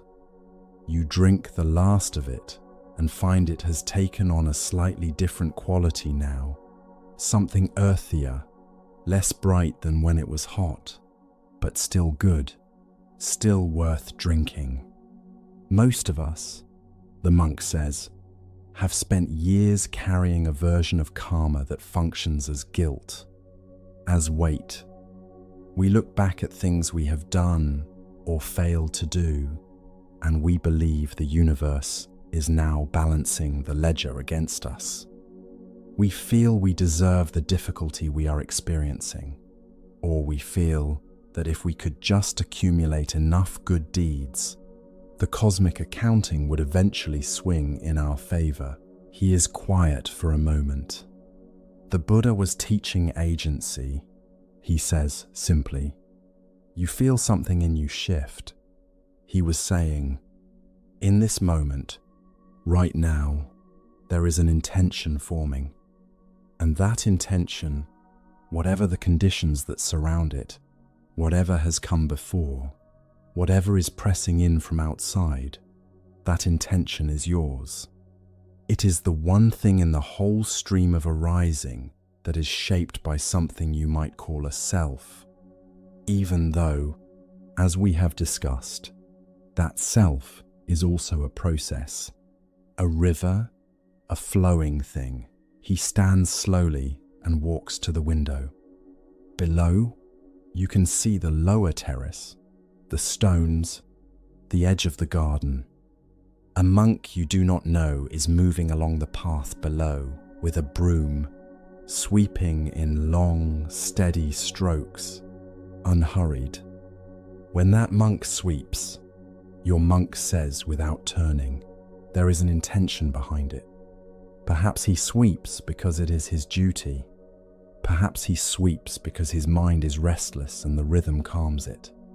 Perhaps he sweeps because he genuinely loves the clean stone and the act of restoring it.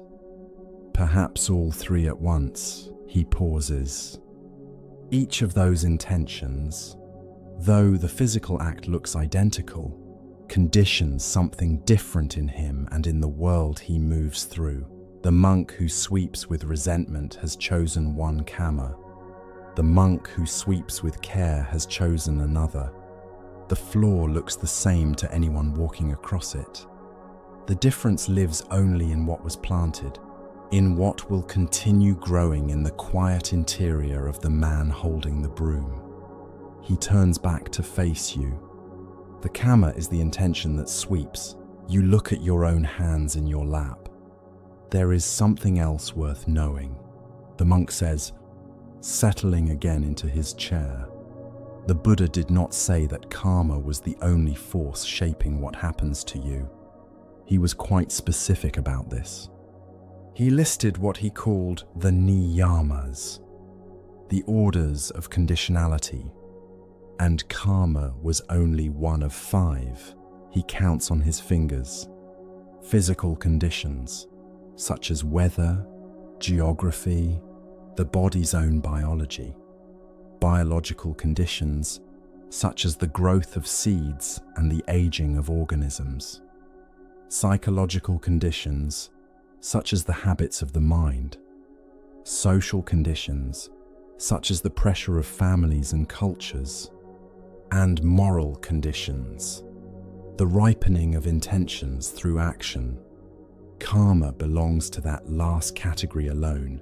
So, he says, when your leg breaks, it is almost certainly not karma.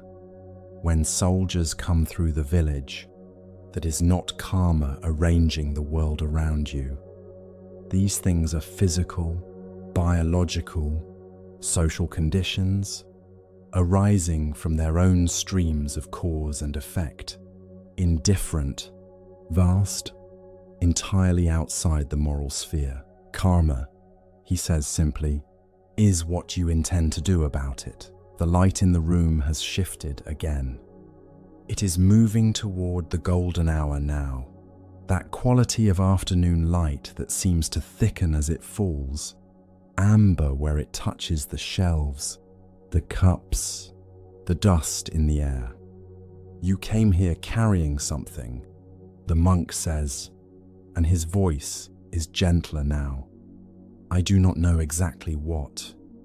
It is the kind of weight that accumulates over years, layer by layer, the kind that makes you wonder sometimes whether you are somehow responsible for your own difficulty.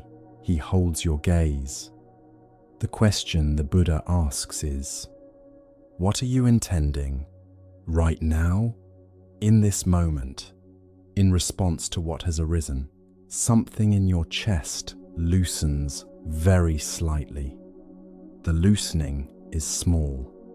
You do not want to name it too quickly, the way the farmer's neighbors were too quick to assign meaning. But something has shifted.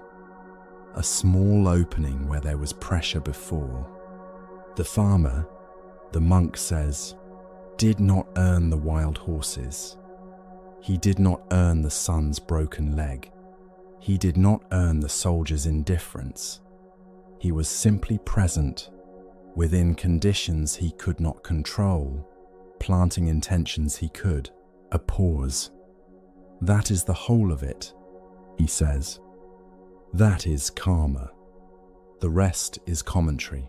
There is no moral weight you need to carry forward from here. The ledger is not yours to balance. The universe is keeping no score. He reaches out and picks up your empty cup, examines it briefly, as if reading something in the residue at the bottom, and sets it back down.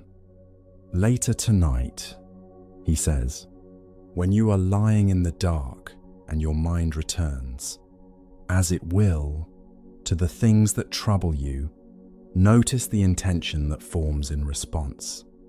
The mind will offer you options. It will offer contraction, blame, the familiar groove of the story you have been telling yourself.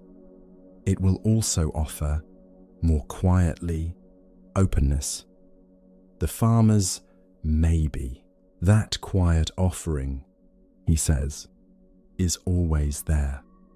It does not require great equanimity.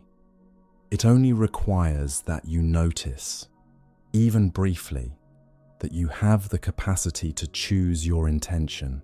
The wind moves through the pines outside again, and somewhere below in the monastery, a bell sounds once, a single clear note that rises and slowly, slowly dissolves into the quiet. Let what I have told you move through you the way that bell note moves through the air, the monk says. You do not need to hold it. You do not need to understand every part of it tonight. Just let it be present with you as you sleep, the way a fire in the next room warms you without your having to tend it, without your having to think about it at all.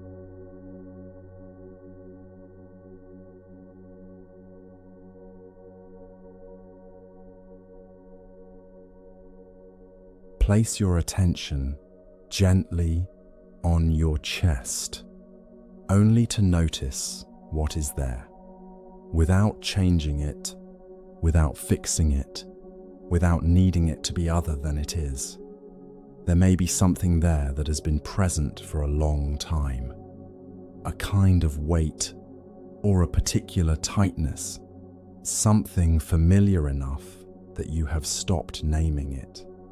Something that arrives most clearly when the day has ended and the distractions have quieted and there is nothing left between you and what is actually here. Notice it, if it is there. Stay with it for a moment, without moving from it, without asking it to go. The monastery is quiet now. The day has folded into evening, and evening into something darker and more still.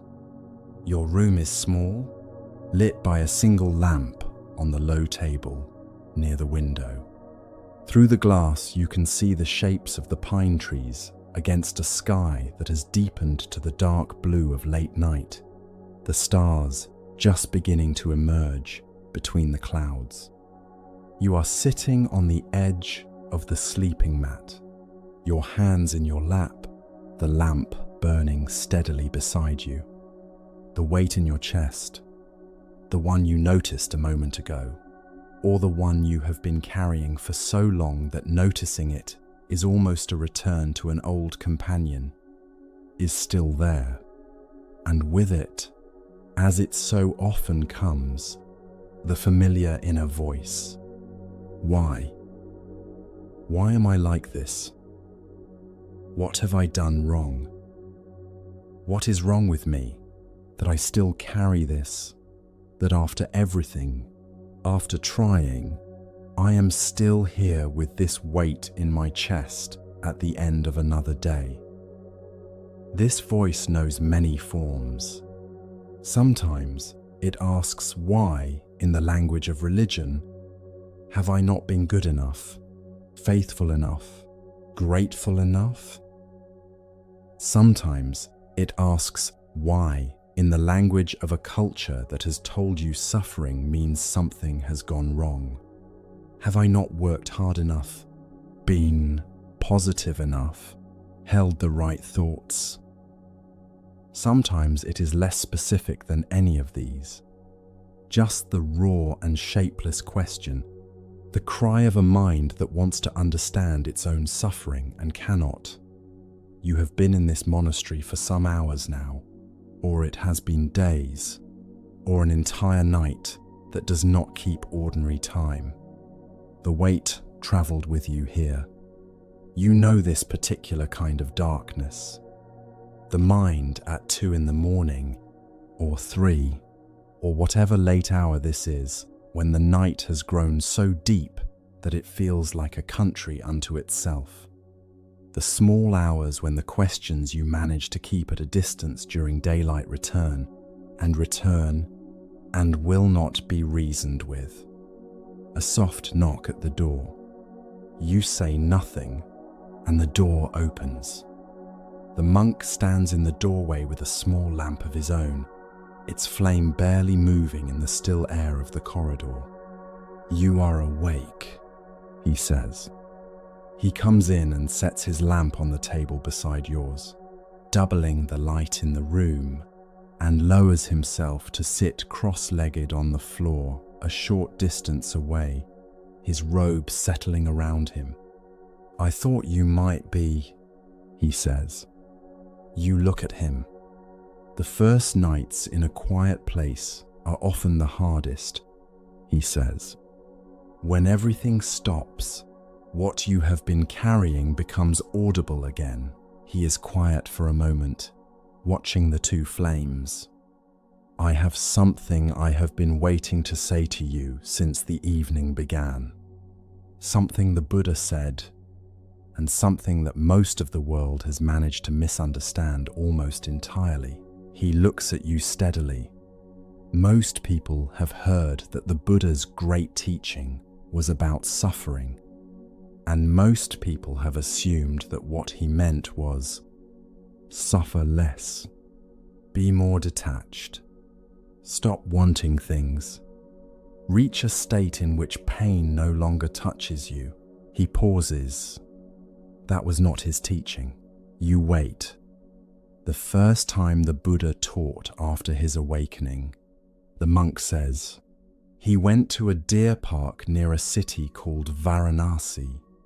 He sat with 5 men who had known him before his awakening and who had been waiting for him, and he gave them what became known as his first discourse, the teaching that set the wheel of the Dharma turning for the very first time. He began with a statement so plain that it is easy to miss the weight of it. He said, "Suffering exists." The monk lets this settle in the room. He did not say, "Suffering means you have failed."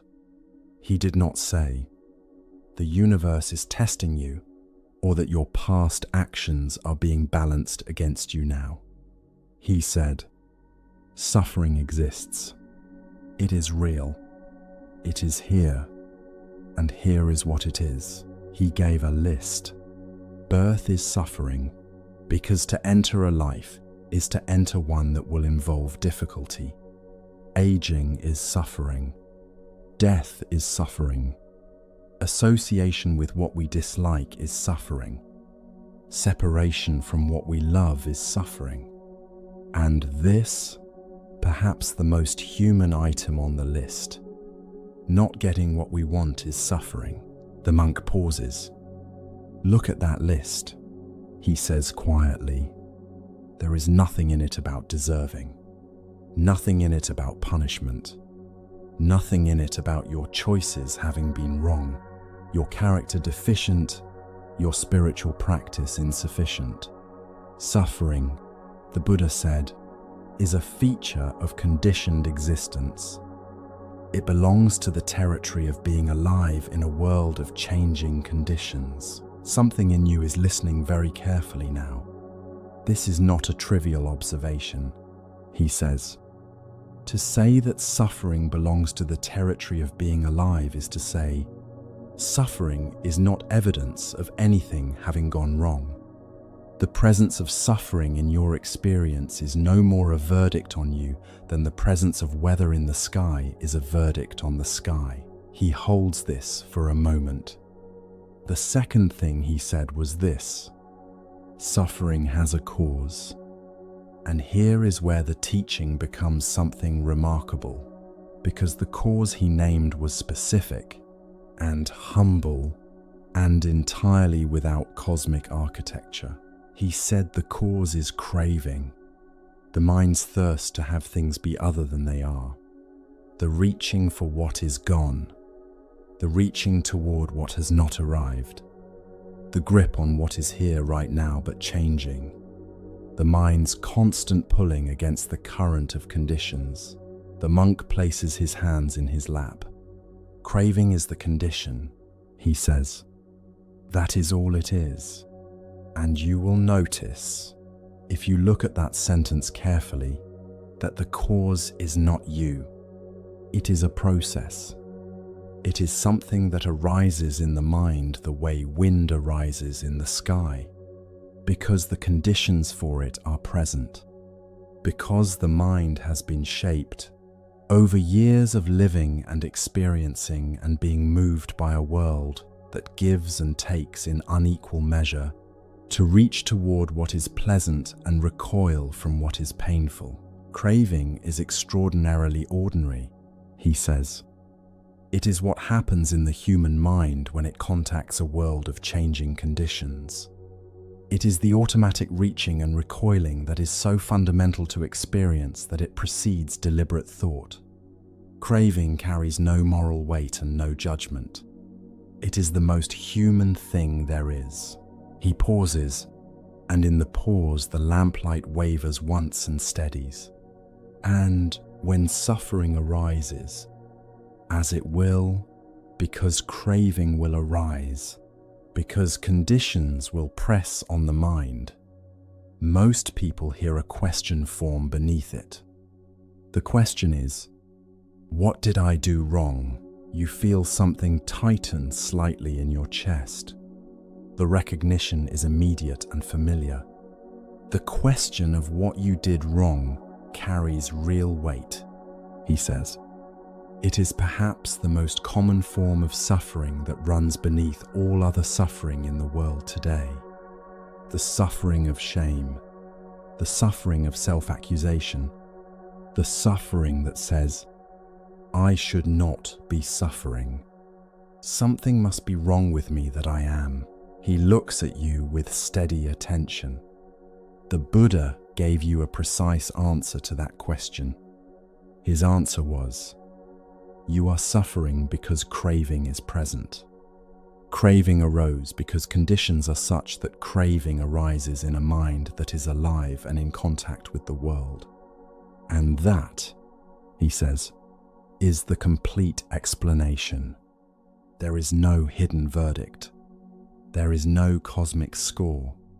There is only, these conditions have produced this state of mind. As those conditions change, the state of mind will change. The flame of your lamp moves slightly, as if the room has taken a quiet breath. Think about what this changes, he says. When you sit in the dark with a weight in your chest and ask yourself what is wrong with you, you are adding something to the original pain. The pain of craving is one layer, but the question of what is wrong with you adds a second layer on top of the first. The Buddha called this the second arrow. The first arrow is the pain itself, arising from conditions, part of what it means to be alive and awake in contact with a world that will not hold still. The second arrow is the story layered over the pain, the judgment, the shame, the demand that you should be fine when you are not. He pauses. The second arrow, he says quietly, is always optional. He holds that in the air for a moment. The first arrow is real, he says. Pain is real. The ache of separation, the frustration of wanting things to be different than they are. These are real, and the Buddha never asked you to pretend otherwise. The teaching is not that difficulty is an illusion or that the mind should feel nothing. The teaching is far more precise and practical than that. The teaching is, suffering has a cause, and the cause is something specific and identifiable in the mind. When you can see it clearly, the second arrow falls away on its own, because the shame that fuels the second arrow requires a story. And that story cannot survive clear seeing. Something stirs in you at that. When you meet your suffering with the question of where the craving is, and you look clearly for the place where the mind is grasping, pulling, refusing to let conditions be what they are, something different becomes available. You are meeting what is actually here. You are looking at the condition that produced the suffering. And in that looking, the craving begins, very slowly, very gently, to release a little of its grip. This, the monk says, is what the Buddha called understanding, the sight that sees clearly. And when you see clearly, the shame has nothing to hold on to. Shame requires a verdict. Understanding dissolves the verdict entirely. Outside the window, The pine trees are very still. The moon has risen and is casting pale light on the high peaks in the distance, the snow faintly luminous against the dark. "There is one more thing," he says, and his voice softens further. "The Buddha did not stop at suffering and its cause." He went on to say, "The cause can cease. The grasping can loosen. The craving can be seen so clearly that it releases. And when it releases, even for a moment, even partially, the suffering ceases to the same degree." He called this the third truth, the truth of cessation, the possibility that the mind can be in contact with conditions without being set into turmoil by them, a peace that does not depend on conditions arranging themselves in your favor. He looks at the lamp. "He did not say this is easy," the monk adds. "He said it is possible." A silence holds the room. You do not need to trace the craving tonight. You do not need to release it, or find the peace the Buddha was pointing toward, or arrive at anything in particular. What I am offering you is smaller and more immediate than all of that. Just this. The weight in your chest is real. The suffering is real. And the fact that you are suffering says nothing at all, about your worth. It says, conditions are present that produce suffering. It says, craving is here, or has been here, or is the residue of a long pattern of reaching in a life that has been full and difficult and fully human.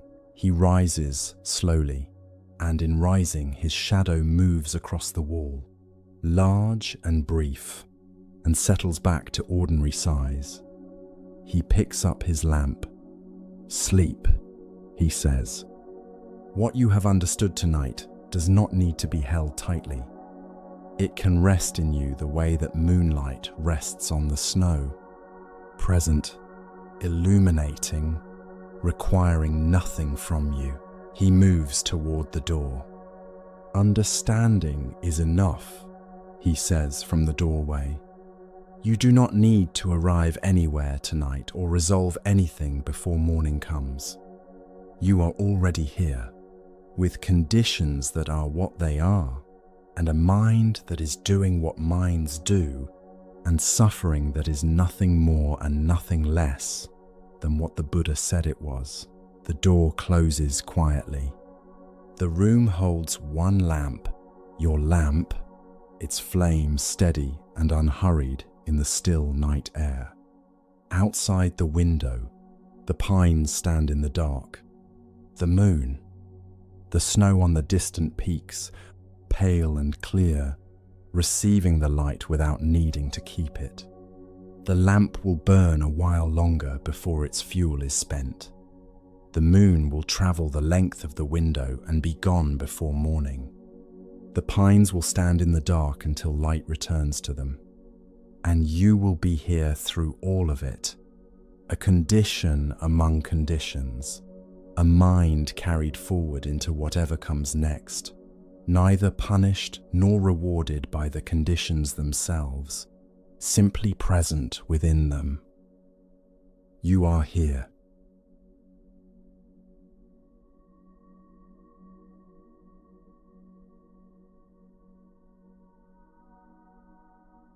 There is a particular exhaustion that lives in long searching. The mind that has turned the same questions over and over for so long that the questions themselves have worn smooth at the edges, like stones in a river. Why did this happen? What does it mean? What should I do? What is the answer? This mind is familiar to you, and there is a moment, arriving without announcement, without drama, when this mind does something unexpected. It stops. The stopping carries no defeat in it. The stopping is a form of understanding. The mind has searched long enough and found no hidden answer, and eventually the searching becomes visible to itself. The mind sees that it has been searching, and in that visibility, the demand softens. The question loses its urgency, and what remains, in the place where the demand was, is something quieter than anything the searching ever found. This is where you are now. The lamp in your room has burned lower through the night. The flame is small and steady, and the light it casts is warmer and more intimate than it was when the monk first placed it on your table. Outside the window, the sky has shifted almost imperceptibly. There is a quality to the darkness now that is different from an hour ago, a faint loosening at the edges, the very earliest suggestion that the night is moving towards something else. You did not sleep, or you did sleep, briefly, and woke into this. You are not certain which. What you are certain of is that something has settled. The weight in your chest that you noticed at the beginning of the night is still present, in a way, but different, less pressing. The way a stone carried in a pocket is present, but no longer felt on every step. You think about everything the monk has told you over these hours, in the sitting rooms and on the terraces and in the quiet of this small room, the way conditions give rise to conditions. The way the mind is a forerunner, the way karma is intention, and intention is what carries forward. The way suffering arises from craving, from the mind's thirst to have things be other than they are. And underneath all of it, the same thread running through everything. Nothing arises without conditions. You sit with that for a while. There is something particular about this moment. The small room, the low light, the night stretched long behind you. All of it conditions, none of it random. All of it pointing back to the same simple fact. Nothing arises without conditions. And in that fact, strangely, there is something like relief. The world has a shape. The shape is not a punishment. It is simply what conditions do. They give rise to what they give rise to, and you are in the middle of it, a presence within the weave, carried forward by conditions you did not choose, and conditions you have chosen, and conditions you are choosing right now. The lamp flame moves once, very slightly, in some imperceptible draft, and settles back to still. The monk had shared a passage, sometime in the hours past, from a collection of the Buddha's utterances called the Udana. He had been careful with it, not dressing it in mystery or making it unreachable. He said the Buddha spoke of an unconditioned, something unborn, unbecome, unmade, and pointed to it as the very ground of liberation. Without such an unconditioned, the Buddha said, there would be no escape from the conditioned. The monk had held this passage gently. What the Buddha was pointing toward, he said, was the possibility of a mind that has ceased demanding that conditions arrange themselves otherwise. The mind that has stopped adding the second layer of suffering to every arising. That mind, in the Buddha's language, is touching something unconditioned, something that does not arise from grasping, something that is available in this moment and in any moment to anyone who has seen clearly enough. You did not fully understand this when he said it. You are not certain you fully understand it now, but something in you is closer to it than you were at the beginning of this night. You think of what that closeness feels like. The closeness has a different quality than arrival. It is more like the ground beneath your feet becoming more solid. The mind that was reaching, demanding, interrogating the conditions. That mind has grown quieter, and in its quieting, something else has become audible. A steadiness that was present all along, underneath the searching, the way water is present underneath the surface of a river even when the surface is turbulent. He had also recited a passage from the Therigatha, the verses of the elder women of the early community around the Buddha. A woman named Ambapālī, celebrated for her beauty in her youth, who in her old age became a devoted student of the teaching. She wrote a poem about her own aging body. She said, "Such was this body, and now it is weary, the home of many aches and pains. An aged house whose plaster has fallen off. What moved you when the monk spoke these words was not the image of decay. It was the quality of the speaker. Ambapālī was observing clearly and without resistance the way conditions had moved through her. The beauty arose from conditions. The aging arose from conditions. The body itself arose from conditions and would return to conditions.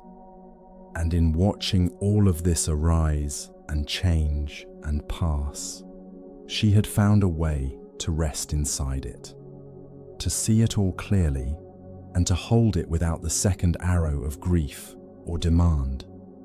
There was a phrase the monk used that has stayed with you: meeting experience without requiring it to be different.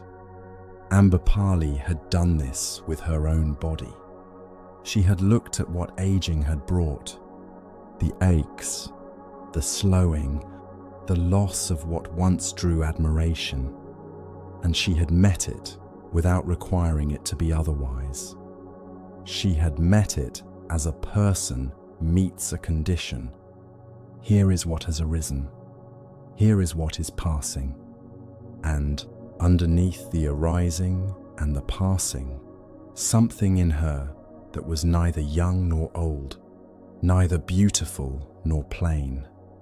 Something that the conditions had moved through but had not destroyed. The monk had said, "This is what clear seeing gives you. A resting place that does not require the world to be other than it is." The Buddha's teaching, as the monk has laid it out across these hours, carries a different quality than most teachings you have encountered. It arrives with description rather than prescription. It says, "Here is how things arise. Here is the condition that produces suffering. Here is the condition that allows suffering to cease." And in that description, something opens.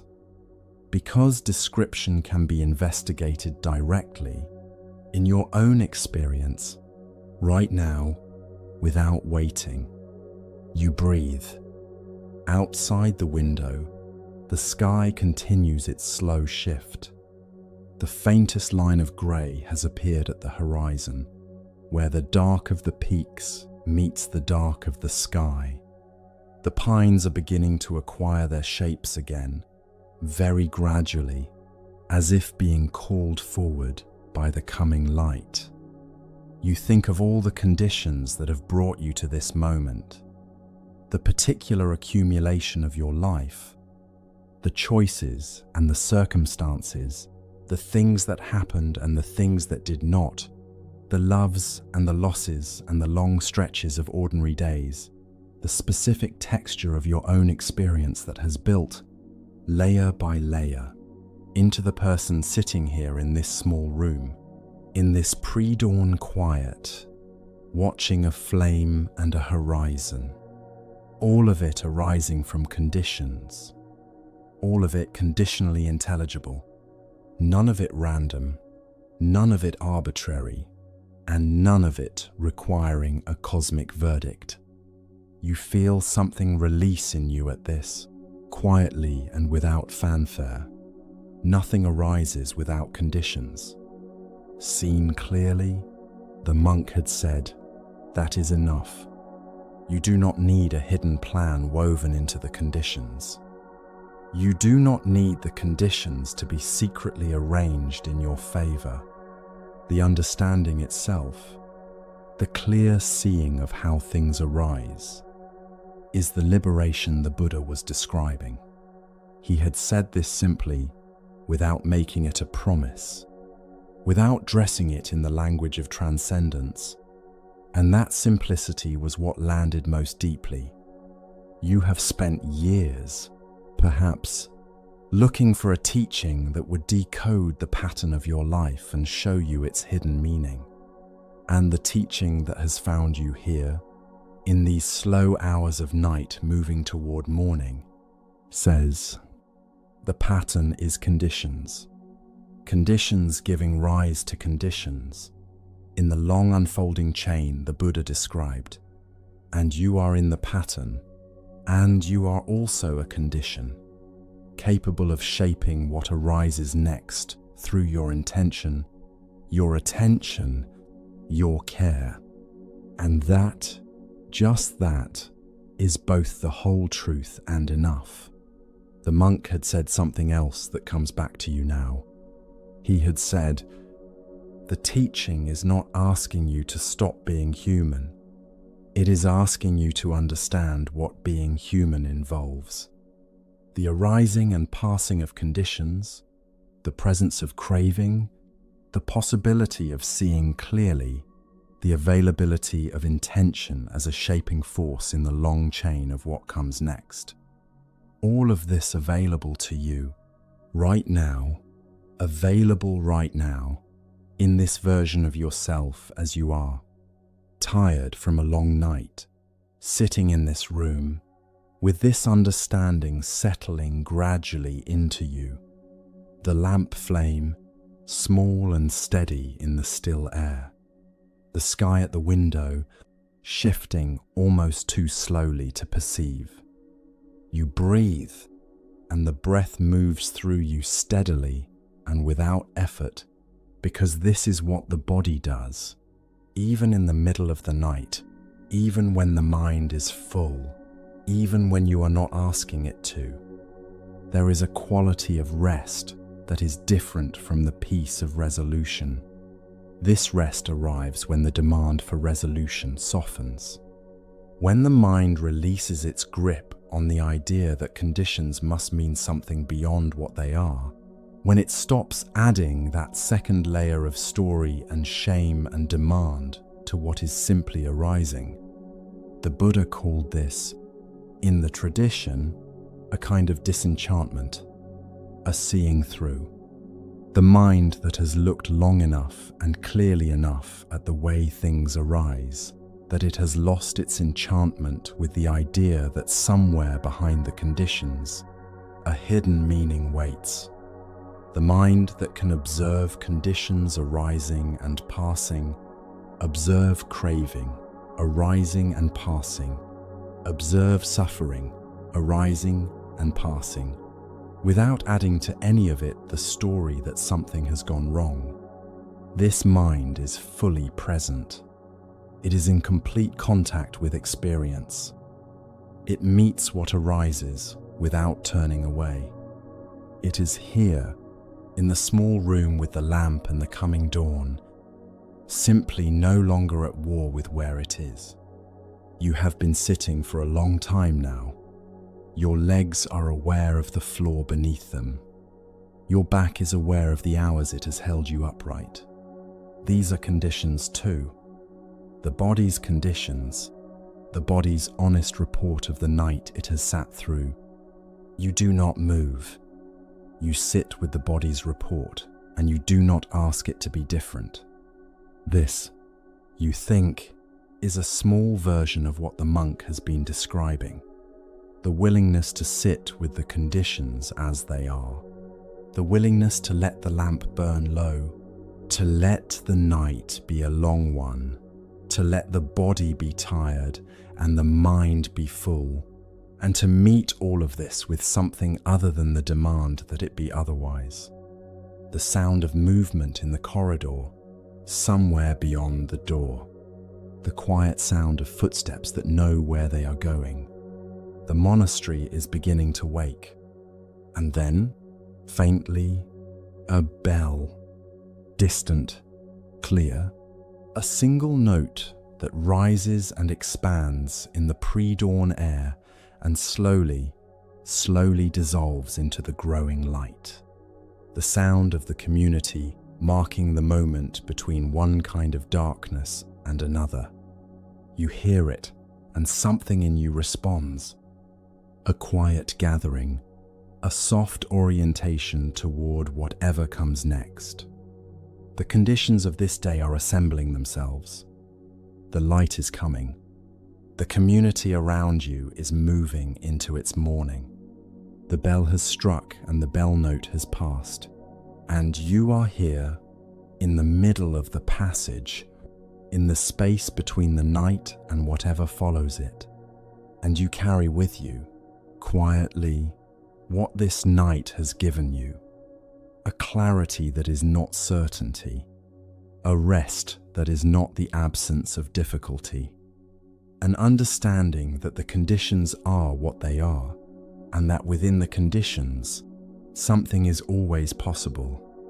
The next intention, the next clear seeing, the next moment of meeting what arises with a little more openness than the moment before. The lamp is still burning quietly, though the daylight coming through the window has begun to soften the room around it, making the flame seem smaller, more ordinary, easier to overlook. You watch it for a moment before you rise.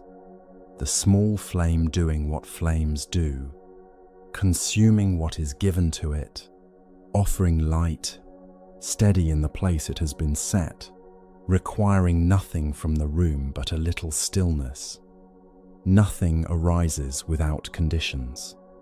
And this morning, in this light, with this understanding beginning to settle into the deeper layers of you, this is the condition that is here. And the condition that is here, seen clearly, held lightly, is enough.